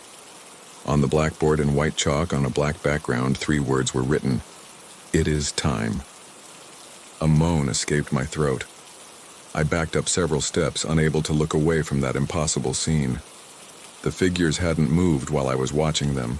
They remained completely motionless, but their arrangement was undeniable. They were looking at me. All of them were looking at me. and they were sending me a message. I took out my phone with trembling hands and tried to take another photograph. But when I pointed the camera at the diorama, the screen went black. The phone was working, the battery was at 80%, but the camera app simply refused to capture the image. I tried several times, restarted the app, but the result was the same. A dark, empty screen, as if something resisted being photographed. I ran to my office and slammed the door shut. My hands were shaking when I turned on the security camera monitor. The system had 16 cameras distributed throughout the building, 4 per floor, and I could review recordings from the last 24 hours. I rewound the recording to the moment I'd entered the museum, barely an hour ago, though it seemed like days. I saw myself entering, beginning my rounds, going up to the first floor. The images were black and white and low resolution, but sufficient to distinguish shapes. I fast-forwarded to the moment when I'd first passed by the diorama room. On the screen, I saw myself stop, observe the display cases, take out my phone and photograph. I continued on my way to the next room, but there was something else. Just after I disappeared from the frame, a figure crossed the hallway. A dark shadow, barely distinguishable, moving in the opposite direction from mine. It didn't walk normally. It glided as if its feet didn't really touch the floor. I rewound the recording and watched it again. Yes, there was definitely someone else in the museum. Or something. The figure was strange. It seemed to glide rather than walk, and its shape was imprecise, as if the camera couldn't focus on it properly. I checked the other cameras, looking for where that presence had gone, and found it on the second floor. There it was, in the central anthropology hall, right in the place where I'd heard the whisper. But what I saw next made me doubt my sanity. On the screen I appeared, entering the small room, illuminating with my flashlight, stopping in front of the display cases. And behind me, less than a meter away, was that shadow. It was following me. It had been following me the entire time, staying just outside my field of vision, and at no moment had I perceived it directly. I watched it move in the recording, come even closer, lean toward my ear.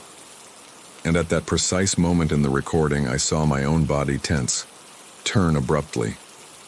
It was the instant when I'd heard the whisper. I switched to the hallway camera where I was now, the one focusing on my office door. The image showed the empty corridor, the display cases on both sides, the emergency light casting its sickly glow. And then I saw it.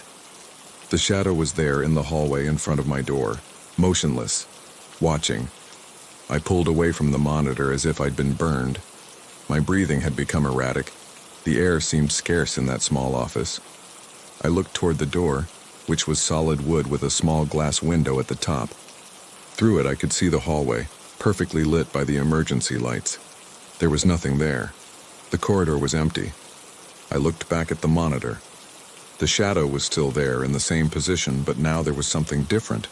It seemed more solid, more defined, and it was closer to the door. A sharp knock sounded against the wood, making me jump. A single knock, firm, deliberate. I looked toward the door window but saw nothing. I went back to the monitor. The shadow was now pressed against the door, as if it had merged with it. Another knock, louder, and then another, and another. A rhythmic sequence that seemed to mimic the beating of a heart. My heart. I backed away from the door, retreating until I bumped into the desk. The knocks continued, now accompanied by a new sound. Footsteps. Multiple footsteps, as if a group of people were walking down the hallway. But when I looked through the window, there was still no one. My mind worked frantically, searching for some logical explanation. Auditory hallucinations, camera system failure, some toxic gas seeping through the building's old pipes. Anything but accepting that something supernatural was happening. Then I remembered something. The basement. I never checked the basement at this hour. I always left it for the end of my shift. But that's where the main electrical panel was. If I cut the power, the cameras would stop working, but so would the alarm system. I could leave the building without the sirens going off. It was a desperate idea. Probably stupid, but the alternative was to stay there locked up until 6 a.m. with that presence on the other side of the door. And something told me I wouldn't survive until then. The knock stopped abruptly. The silence that followed was somehow more terrifying than the noise. I waited, holding my breath, trying to hear any sound that would indicate what was happening. The monitor now showed the empty hallway. The shadow had disappeared. I gathered all my courage and opened the door slowly. The hallway was deserted exactly as it looked on the screen, but the air had changed. It was colder, and there was a strange smell, like damp earth and something else I couldn't identify. A sweetish smell, almost nauseating, like wilted flowers. I walked close to the wall, all senses alert, heading toward the staircase that went down to the basement. Every shadow seemed like a threat, every reflection in the display cases a possible predator. I passed by the diorama room without daring to look inside, but I could hear something. A sound like movement, like fabric rubbing, like soft footsteps on wood. The basement door was at the end of the hallway. It was a heavy metal door, always locked. I searched for the keys on my belt with trembling fingers, dropped the keychain twice before managing to insert the right one in the lock. The mechanism opened with a metallic click that resonated like a gunshot in the silence. The staircase descending to the basement was narrow and steep, lit only by a bare bulb every 5 meters. I began to descend, gripping the railing, feeling the temperature drop with each step. The basement was a labyrinth of narrow hallways flanked by metal shelves filled with boxes and objects covered with tarps. It smelled of dampness and oblivion. The electrical panel was in the back in a small room that served as a machine room. I walked between the shelves, lighting the way with my flashlight, when something caught my attention. One of the tarps had moved, I was sure. I'd seen the movement out of the corner of my eye, a quick slide as if someone had hidden behind it. I approached with cautious steps. The tarp covered something large, probably some sculpture or antique furniture. With a trembling hand, I yanked it off suddenly. What I saw tore a scream from me. It was another diorama, one I'd never seen before. It depicted a small office exactly like my office on the first floor. And inside, there was a wax figure sitting in front of a desk, looking at a monitor. The figure was a middle-aged man wearing the same uniform I wore. I was looking at myself. But there were more figures. Behind the seated figure, there were several dark shadows represented by mannequins covered in black fabric, all leaning over the seated man, as if stalking him. And in front of the diorama, as if it were part of the scene but observing from outside, there was another figure. This one was standing, with its arm extended, pointing toward the interior of the diorama, and its face, the perfectly sculpted wax face, was also mine. I moved closer, almost hypnotized by that impossible recreation. There were details that couldn't be coincidence. The seated figure had a small scar on its right hand, exactly where I had mine from a childhood accident. It wore the same watch I used, an old model that had belonged to my father. Even the facial expression captured something of my way of frowning when I concentrated. Then I noticed something else. On the miniature desk, there was a paper. I had to lean in very close to read it, but the letters were clear. A date. The date of that night. The Tuesday when everything had begun to fall apart. I staggered back, bumping into the shelves. Boxes fell to the floor with a crash, raising clouds of dust. I ran toward the machine room without looking back, with the sound of my own breathing thundering in my ears. I needed to get out of there. Now. Nothing mattered except escaping from that cursed building. I reached the electrical panel and began flipping switches without order or method, just wanting everything to turn off. The basement lights went out, leaving me alone with my flashlight. I climbed the stairs stumbling, fell twice, got up and kept climbing. When I reached the first floor, everything was dark. Even the emergency lights had gone out. My flashlight could barely penetrate that absolute darkness. I directed it toward the exit, toward the door through which I'd entered barely 2 hours before, though it seemed like an eternity. But when I arrived, the door was closed. Not with the bolt I'd thrown, but sealed as if it had been bricked up. I pushed with all my strength, pounded, but it didn't give an inch. I tried the other exits, the emergency doors, the windows, all sealed, all impossible to open. The museum had become a trap, and I was trapped inside with whatever inhabited there. I heard the sound again, the footsteps, But now they weren't from a single person, they were multiple dozens, hundreds of footsteps approaching from all directions. I illuminated with my flashlight toward the hallway and saw the figures. They were walking toward me. The wax figures from the dioramas, all of them advanced with rigid and unnatural movements. The farming family, the market merchants, the school children, the teacher, all of them came out of their broken display cases, crossed the hallway, headed toward where I was. Their expressionless faces watched me fixedly. Their glass eyes shone in the darkness with their own light. I ran. I don't know where, I just ran with all my strength, getting away from that impossible procession.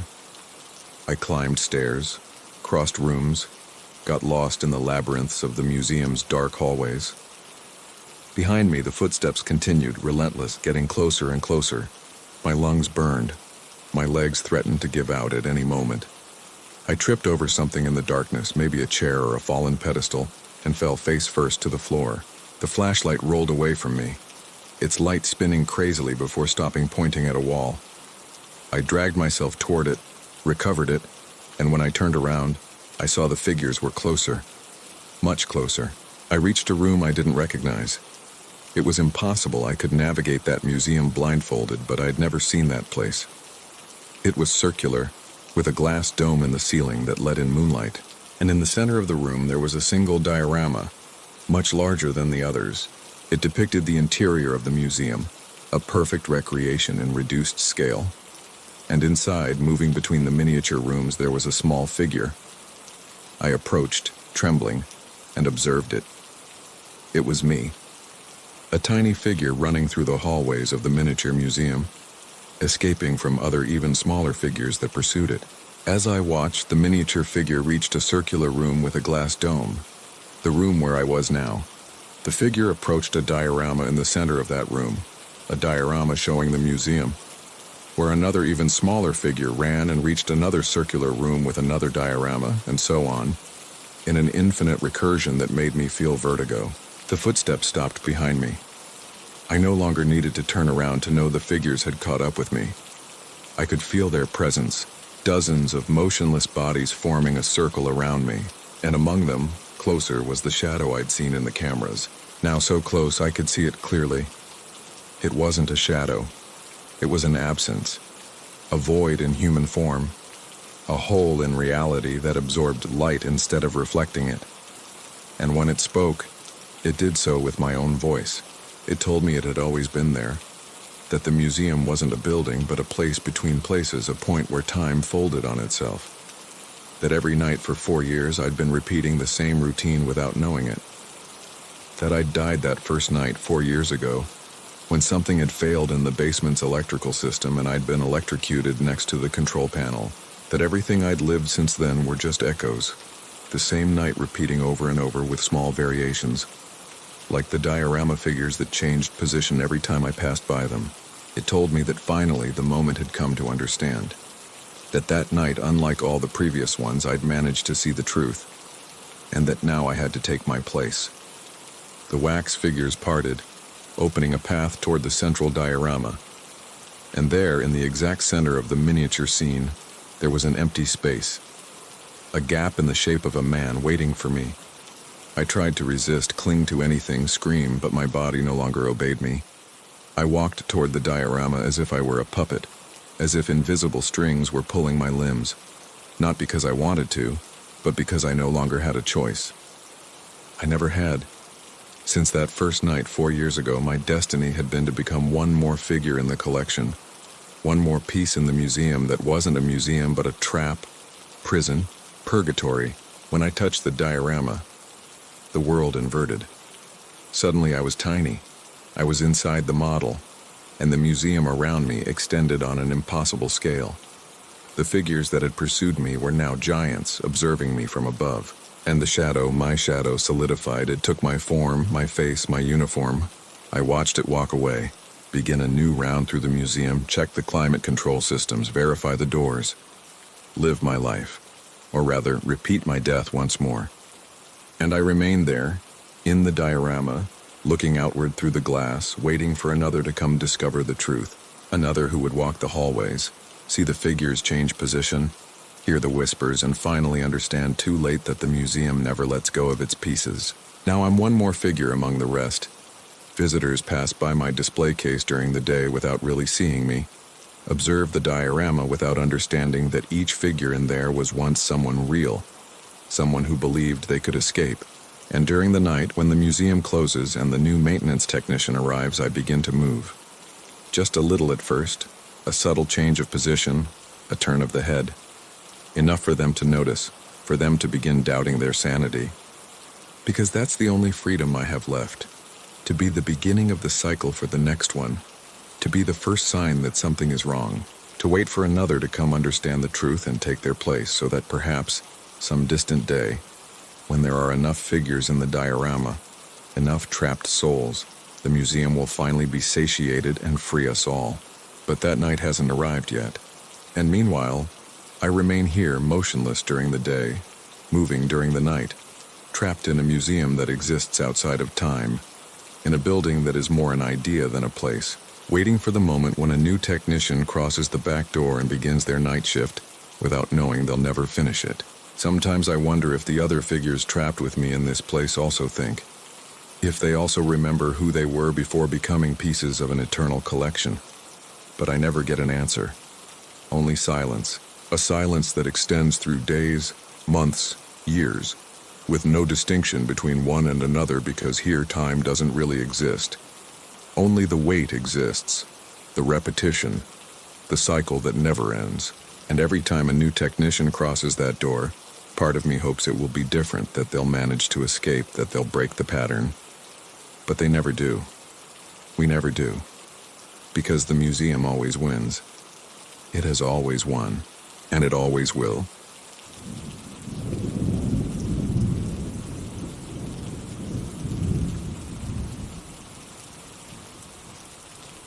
My name is Daniel, and I have devoted my life to the whispers of the past, to the intangible echo of voices that technology had managed to capture.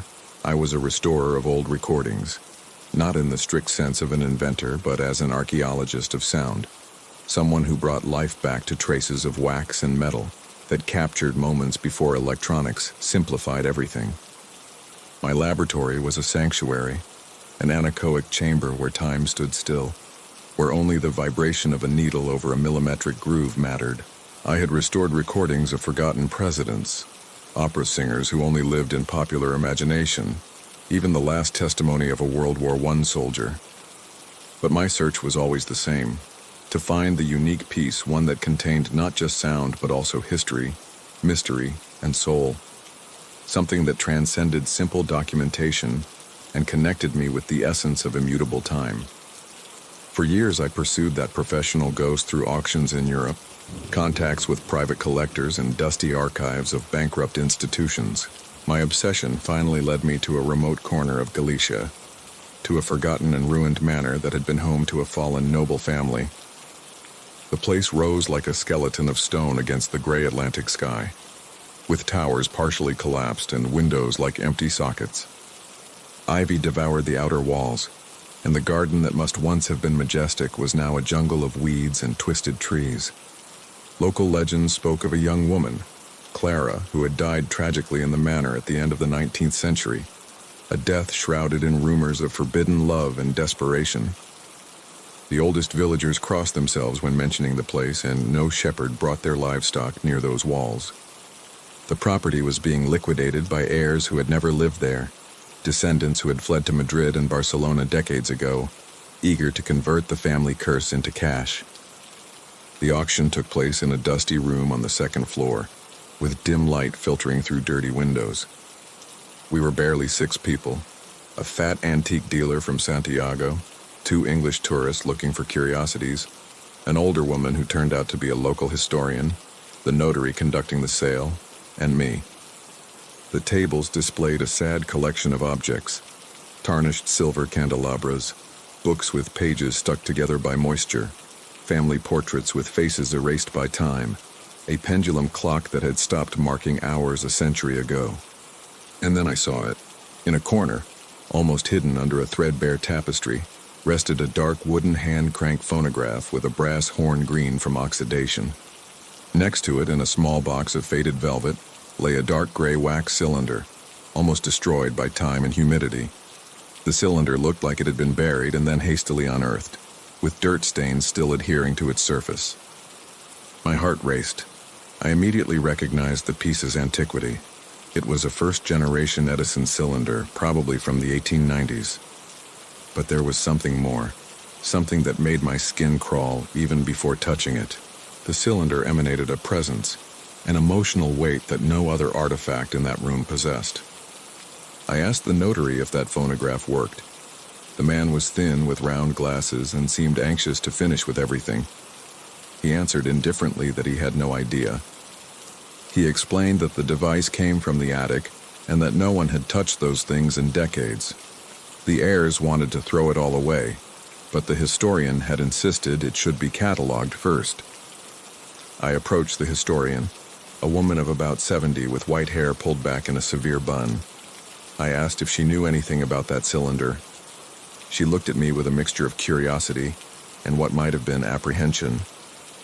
According to family documents, she explained, it belonged to Clara de Sotomayor. There was a notation in the original inventory from 1897 specifying phonographic cylinder, unknown content, from Miss Clara's room. Do not play. She paused. Miss Clara committed suicide that same year. She threw herself from the North Tower days before an arranged marriage to a nobleman from Asturias. Her body, she lowered her voice, was never fully recovered. They only found part of it. The rest of the auction unfolded in a fog. I bid on the phonograph and cylinder with an almost violent determination, outbidding the Santiago antique dealer until he snorted and gave up. I paid a ridiculous sum for what was potentially a piece of incalculable historical value. As I packed my acquisition with the care of someone handling sacred relics, I felt the historian's eyes fixed on my back. She warned me to be careful as I headed to the exit. She told me there were things that were recorded never to be heard again.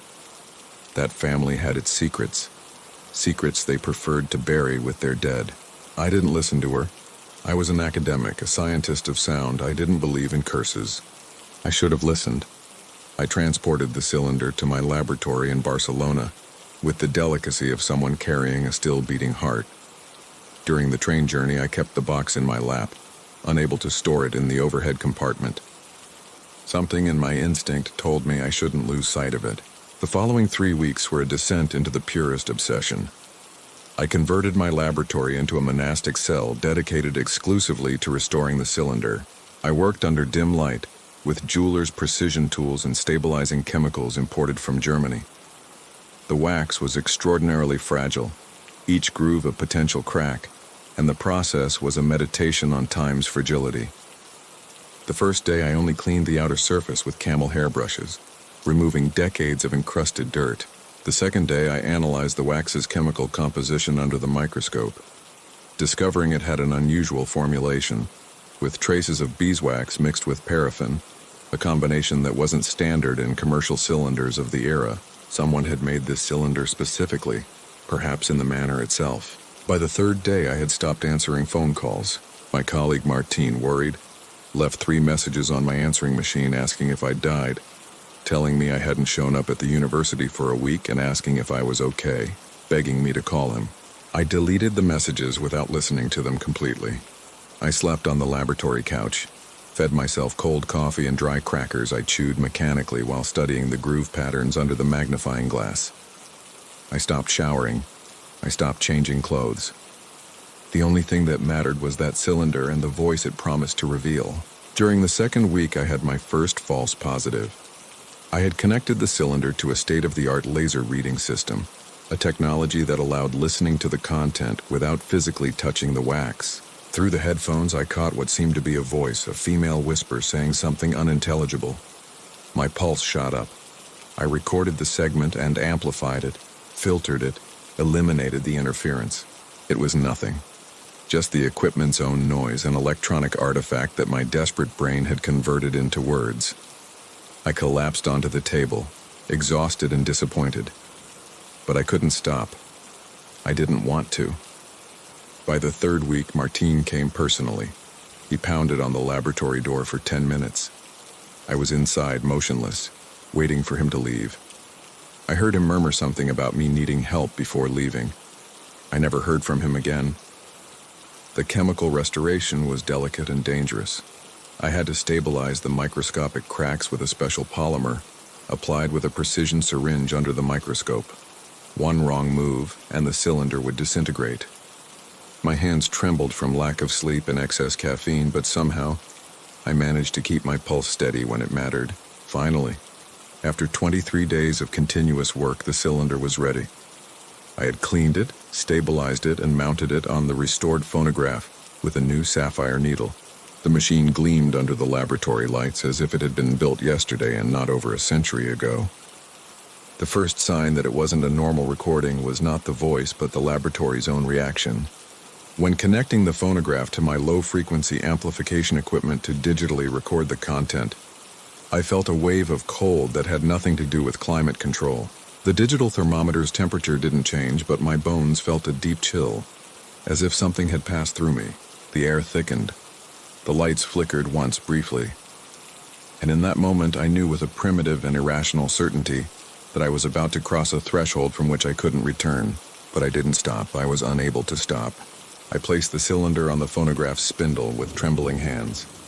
I adjusted the sapphire needle, verifying the pressure was correct, neither too light nor too heavy.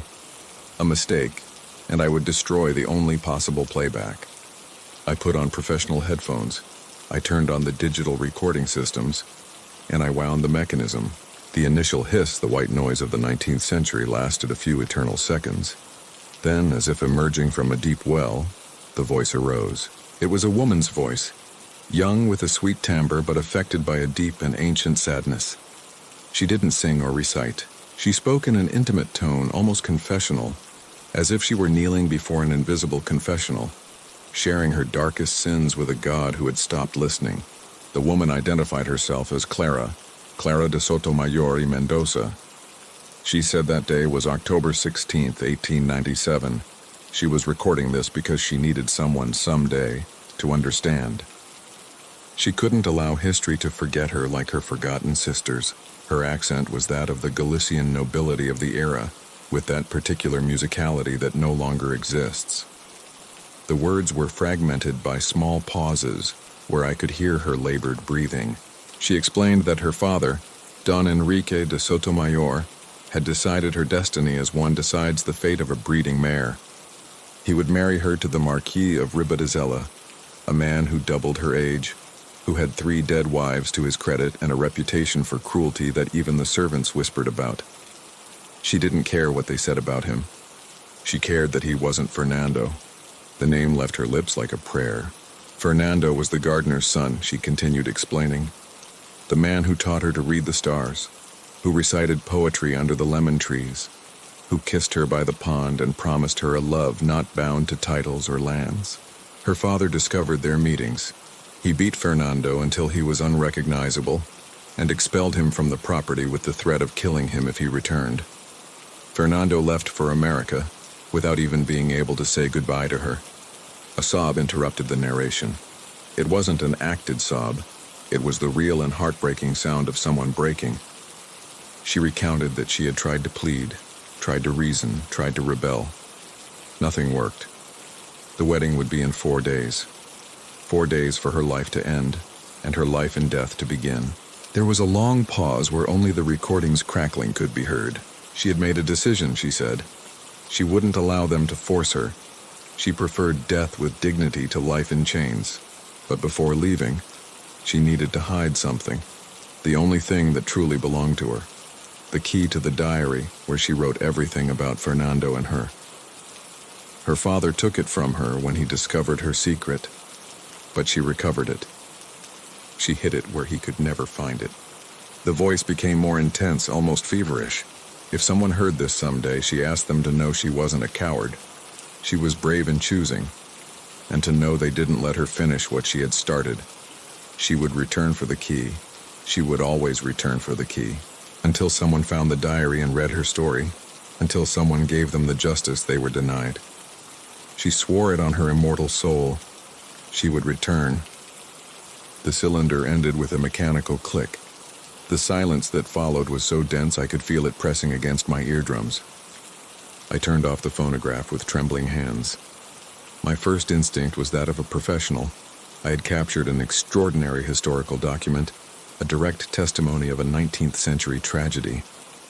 But my second instinct, the primitive and visceral instinct that lives beneath all education and rationalism, told me I had released something that should have remained sealed. The room's air felt heavy, charged with humidity that shouldn't be there.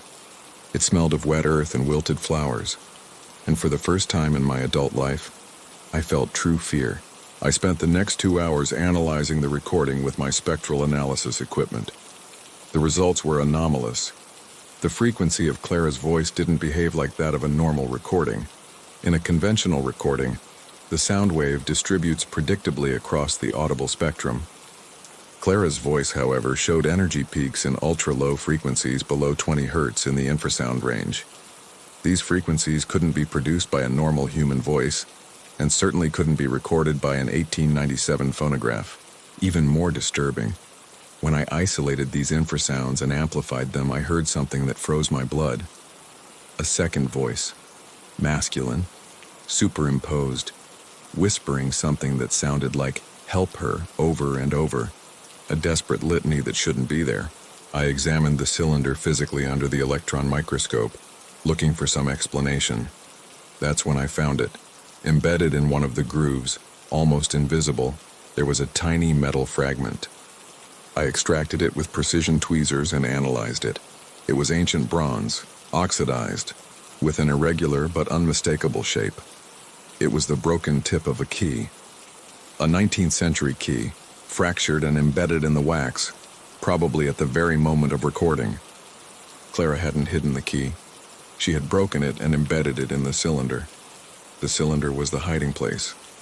And by playing it, I had, released something? Activated something? That night I didn't sleep.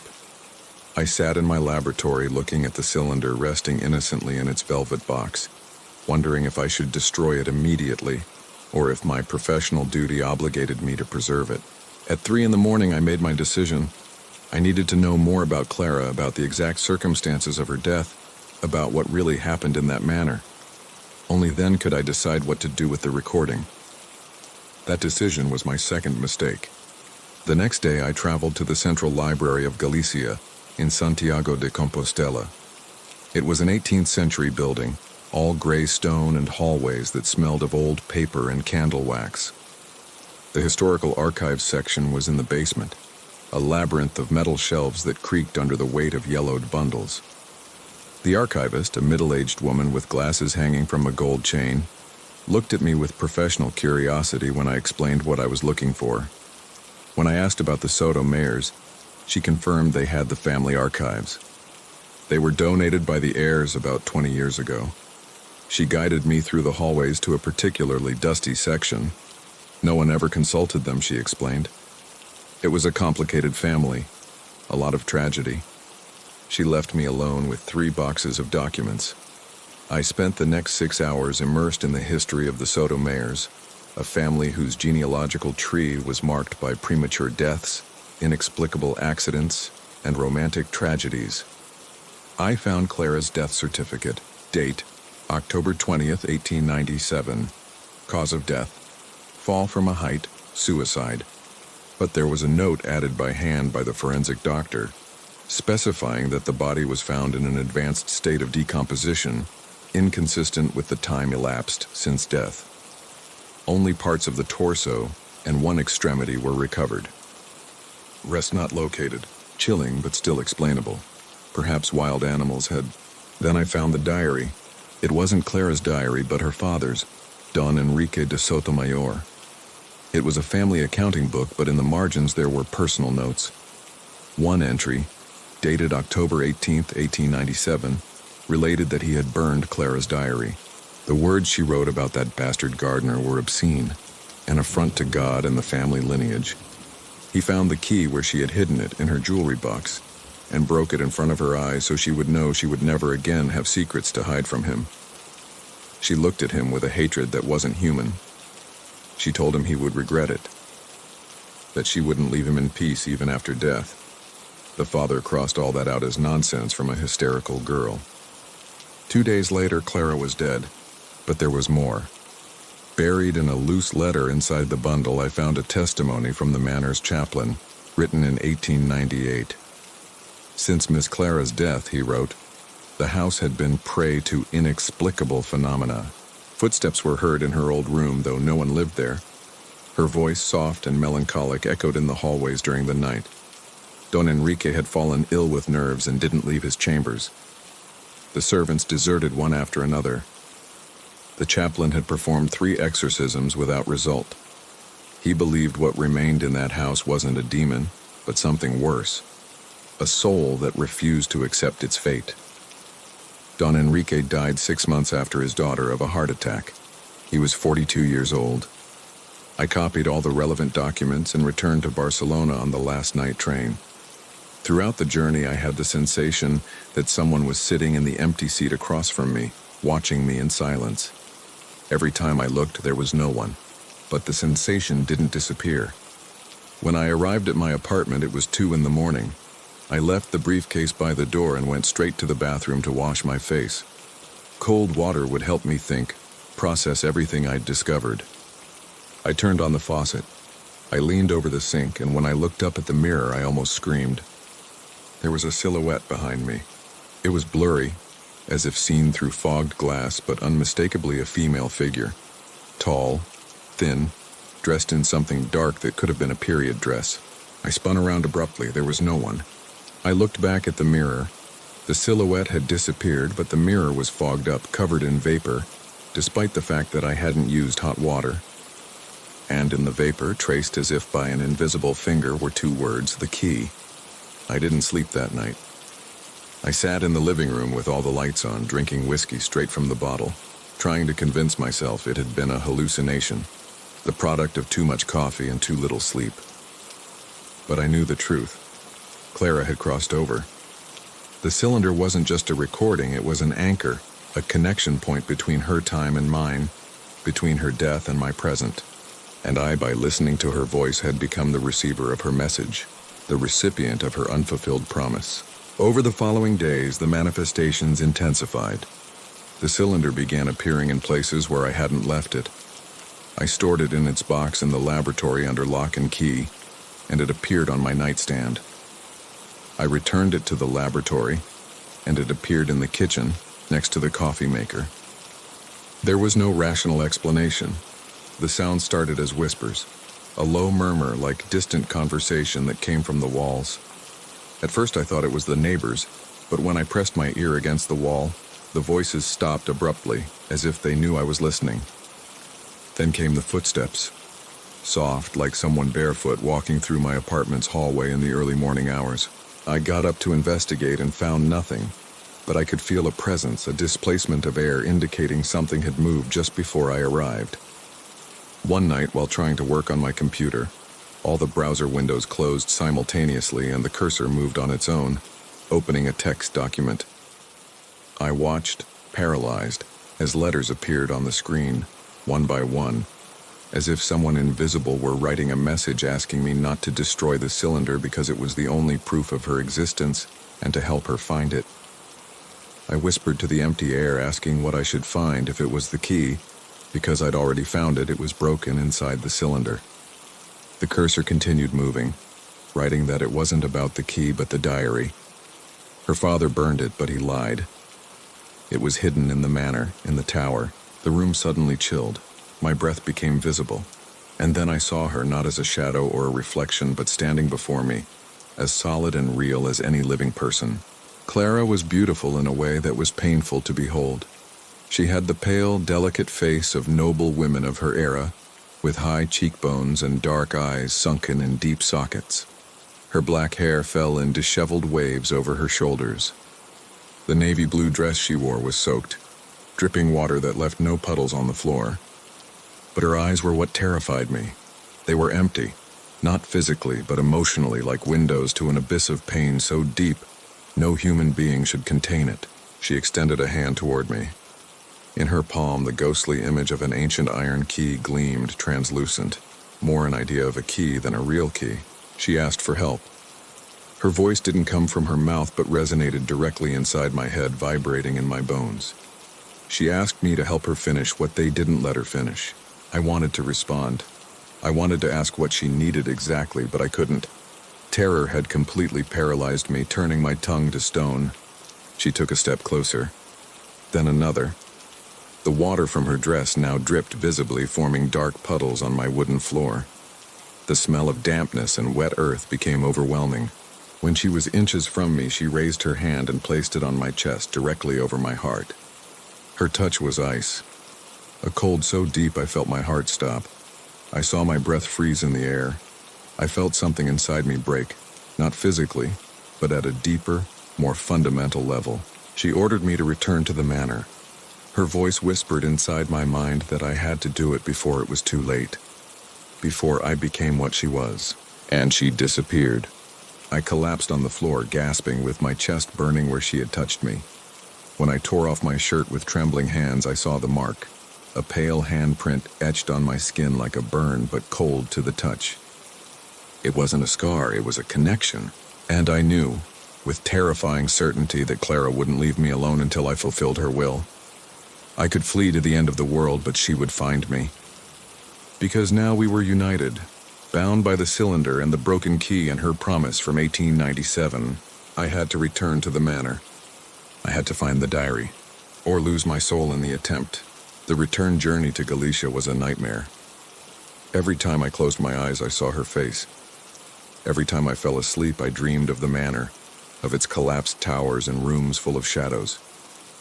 In the dreams, I was Clara, feeling the wind in the tower, feeling the desperation that had led her to the edge, feeling the void under my feet before the fall.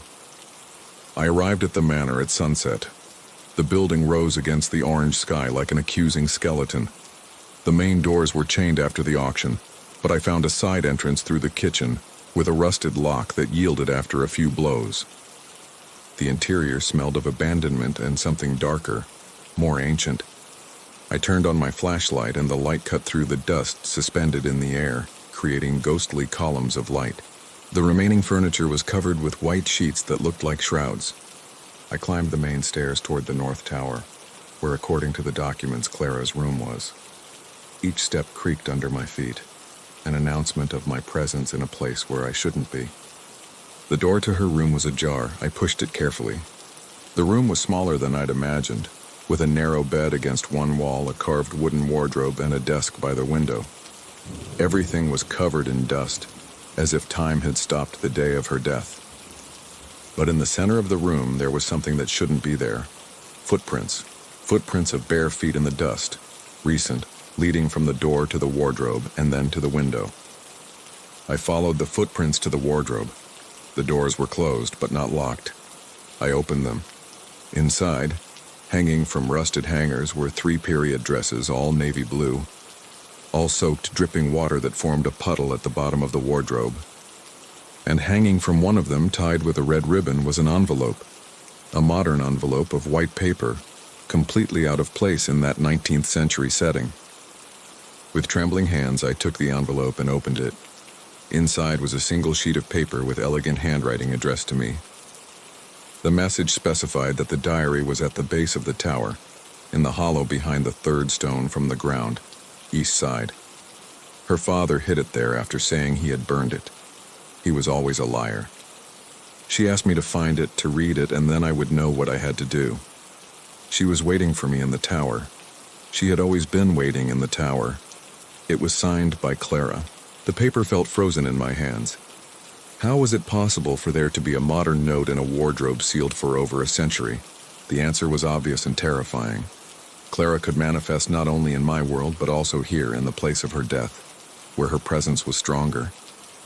I went down the stairs toward the tower's base with the flashlight trembling in my hand. The structure was circular, with thick stone walls.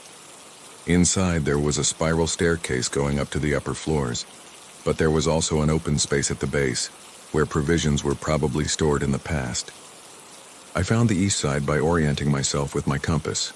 I counted the stones from the ground, 1, 2, 3. The 3rd stone had subtle marks on the edges, as if it had been removed and replaced multiple times. Using a multi-tool knife, I managed to pry the edges. The stone yielded with a dull crunch, revealing a deep hollow in the wall. Inside, wrapped in rotted silk cloth, was a small brown leather book, Clara's diary. I took it out reverently and blew the dust off the cover. On the first page, in delicate feminine handwriting, was a warning addressed to her father. If he found it, may God forgive him, because she wouldn't. I sat on the tower's cold floor and began reading under my flashlight. The first entries were mundane, descriptions of daily life in the manor, complaints about social expectations, observations about the weather. But then, in an entry from May 1896, his name appeared. That day she met someone who made her feel alive for the first time in her life. His name was Fernando, and he was the new gardener's assistant. He had green eyes like the summer sea, and strong hands from working the earth. When he saw her walking through the garden, he took off his hat and smiled at her, and it was as if the sun had come out just for her. The following entries documented a clandestine romance that grew in intensity. Secret meetings by the pond, letters exchanged through a trusted maid, stolen kisses under the lemon trees. Clara wrote with a passion that leaped from the pages, with an innocence and joy that made her final fate even more tragic. But then, in August 1897, the tone changed dramatically. Her father discovered them. One of the servants saw them kissing and went straight to inform him. Her father dragged Fernando from the garden, beat him in front of all the workers, and expelled him from the property with death threats if he dared return. She tried to intervene, but her father slapped her so hard she fell to the ground. He locked her in her room. A week had passed and he hadn't allowed her to leave. In September 1897, she wrote that her father had announced her engagement to the Marquis of Ribadesella. He didn't consult her. He didn't care about her opinion. She was merchandise, an object to be exchanged for political connections and lands. She had cried until she had no more tears left. She had written to Fernando through Maria, the maid, but had received no response. She feared something terrible had happened to him. In October 1897, she noted that the wedding would be in a week. She had made a decision. She couldn't live like this. She wouldn't live like this. That night, she would record a message on her father's phonograph, that artifact he adored so much. She would leave testimony of her love and her choice. And then she would do what she had to do. The last entry froze my blood. Dated October 16, 1897, it related that she had recorded the cylinder and hidden the diary key in it, breaking it so her father could never read those words. That night she would climb the tower. She wasn't afraid. Fear was for those who had something to lose, and she had already lost everything. Her only fear was that her story would die with her, that no one would ever know a true love existed between those cold stone walls. If someone read this someday, she begged them to tell her story. Don't let them forget Fernando and her. That was her last wish. I closed the diary with trembling hands. Now I understood. Clara wasn't seeking revenge. She didn't want to scare me. She wanted what every forgotten soul desires, to be remembered. She wanted her love, so fiercely repressed in life, to be known in death. I looked up toward the spiral staircase ascending toward the tower's top. I knew what I had to do. I knew where she was waiting for me. I began to climb. The stone steps were worn by centuries of footsteps. The staircase was narrow and the darkness was absolute except for the small circle of my flashlight.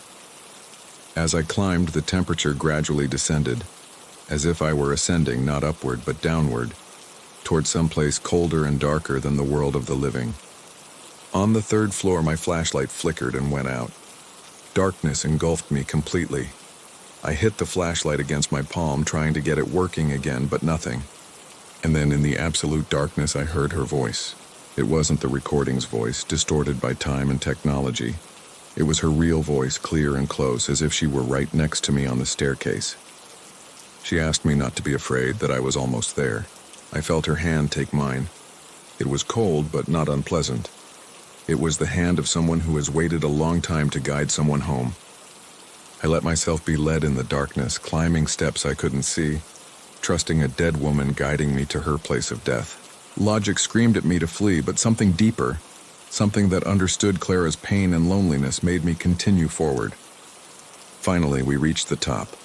A door of rotted wood hung from its hinges. We went through it and emerged onto the tower platform.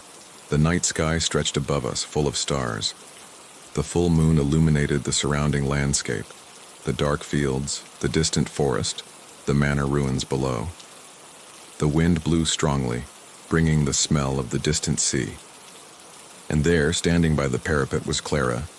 This time she wasn't a blurry apparition or a threatening silhouette. It was her, complete and real, as she must have been in life. Her navy blue dress fluttered in the wind, and her black hair floated around her face. But it was her expression that broke my heart, a mixture of infinite sadness and fragile hope. She told me I had found it, that I had found her diary, the proof that they were real, that her love was real. I approached slowly, holding the diary against my chest. I confirmed I had read everything, her story with Fernando, what her father did to her, why she made that decision. She nodded, looking toward the horizon. She explained that she jumped from there over a century ago. She thought it would be the end, that she would find peace, or at least oblivion. But it wasn't so. Her spirit remained trapped there in that place, because there was something unfinished. It wasn't revenge she sought, though her father's death shortly after gave her some dark satisfaction. It was that. She pointed at the diary. She needed someone to know, for someone to read it and understand she didn't die from weakness or madness, but from love and dignity. I asked what would happen now if, now that someone knew, she could find peace. She turned toward me, and for the first time I saw something like a smile on her lips. She explained there was still one more thing. She needed me to tell her story, to publish it, share it, make it known. For the world to know Clara de Sotomayor loved Fernando with all her being, and preferred death to betraying that love. That was the only way she could be free. I promised without hesitation that I would. I would write her story. I would share it. I wouldn't let them forget her. Her expression softened, and for a moment she seemed almost alive, almost happy. She thanked me, saying I had freed a dead woman from her prison, and now she would free me. She raised her hand and touched my chest, where she had left her mark days before. This time her touch wasn't cold, but warm, almost comforting.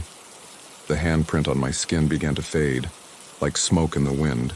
She told me I was no longer bound to her, that I would no longer carry her pain. She asked me to go and live my life, and when I lived it, to remember a young woman who once loved with such intensity. She preferred to die rather than compromise that love. And as she spoke, her form began to become translucent. Moonlight passed through her body, making her glow like a star. I asked what would happen to her now. She answered she would go where she should have gone long ago. Maybe she would find Fernando waiting for her there. Maybe not. But at least she would go free, with her story told and her love recognized. That was more than many dead could say. Her smile widened, and for an instant I could see the young woman she should have been without tragedy. Radiant, full of life and hope. She said goodbye and thanked me. And she disappeared. Not gradually, not like smoke dissipating. She simply was no longer there, as if she had never existed in that place. The wind blew stronger for a moment, carrying away the smell of dampness and wet earth, and then everything was just the normal silence of a ruined tower under the moon. I stood there for a long time, holding the diary, looking at the stars. I felt a mixture of relief, sadness, and a strange sense of accomplishment.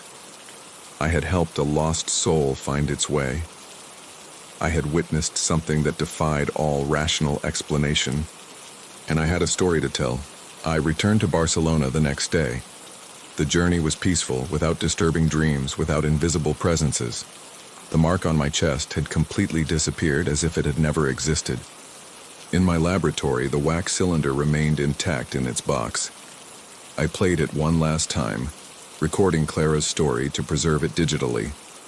This time, her voice sounded different. Not desperate or threatening, but simply sad and human. I donated the original cylinder to the Historical Archive of Galicia. along with the diary and all the documents I had collected. I wrote an academic article about the discovery, documenting Clara and Fernando's story with all possible professional rigor. The article was published in a social history journal and had surprisingly wide reception. But that wasn't enough. I also wrote this account, the complete story from my perspective, including the elements no academic journal would publish, the apparitions, the terror, the supernatural connection. Because it was important that the complete story be told, not just the dry facts, but also the emotional truth of what had happened. Weeks passed, then months. The auditory hypersensitivity I developed gradually disappeared. The whispers in the walls ceased. The inexplicable cold never returned. I returned to sleeping normally, without dreams of ruined manners or women in blue dresses. Martin finally forgave me for ignoring him for weeks, and we became colleagues again. One day he told me laughing he thought I'd gone crazy, completely obsessed with that cylinder. I answered that maybe I was, but it was worth it. One spring afternoon, 6 months after all that, I received a letter in the mail. It had no return address, only my name written in elegant, old-fashioned handwriting on the envelope. Inside was a single sheet of white paper with a few words saying she had found Fernando, that he was there waiting for her, as she always knew he would be. She thanked me for freeing them both. She signed as my friend in eternity, Clara. Below the signature was something else, a small drawing of a key, complete this time, unbroken. I smiled and stored the letter in the same drawer where I kept copies of all documents related to the case. It wasn't scientific proof of anything, of course. It could have been a joke from someone who read my article. It could have been many things. But I knew the truth. Sometimes, on quiet nights when the world is silent and the borders between past and present become thinner, I can hear a distant echo of voices in the wind. It's not threatening or frightening. It's just the murmur of stories waiting to be told, of souls waiting to be remembered, of loves that defy even death. And every time I hear that murmur, I think of Clara and Fernando, reunited at last after more than a century of separation, their spirits finally free because someone took the time to listen, to understand, to tell their story, because that's what the dead sometimes need.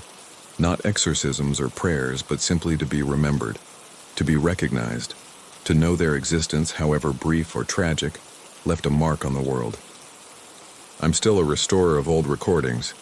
I still devote myself to the whispers of the past, but now I do it with a different awareness, with the understanding that each voice I rescue from oblivion is more than a simple historical document.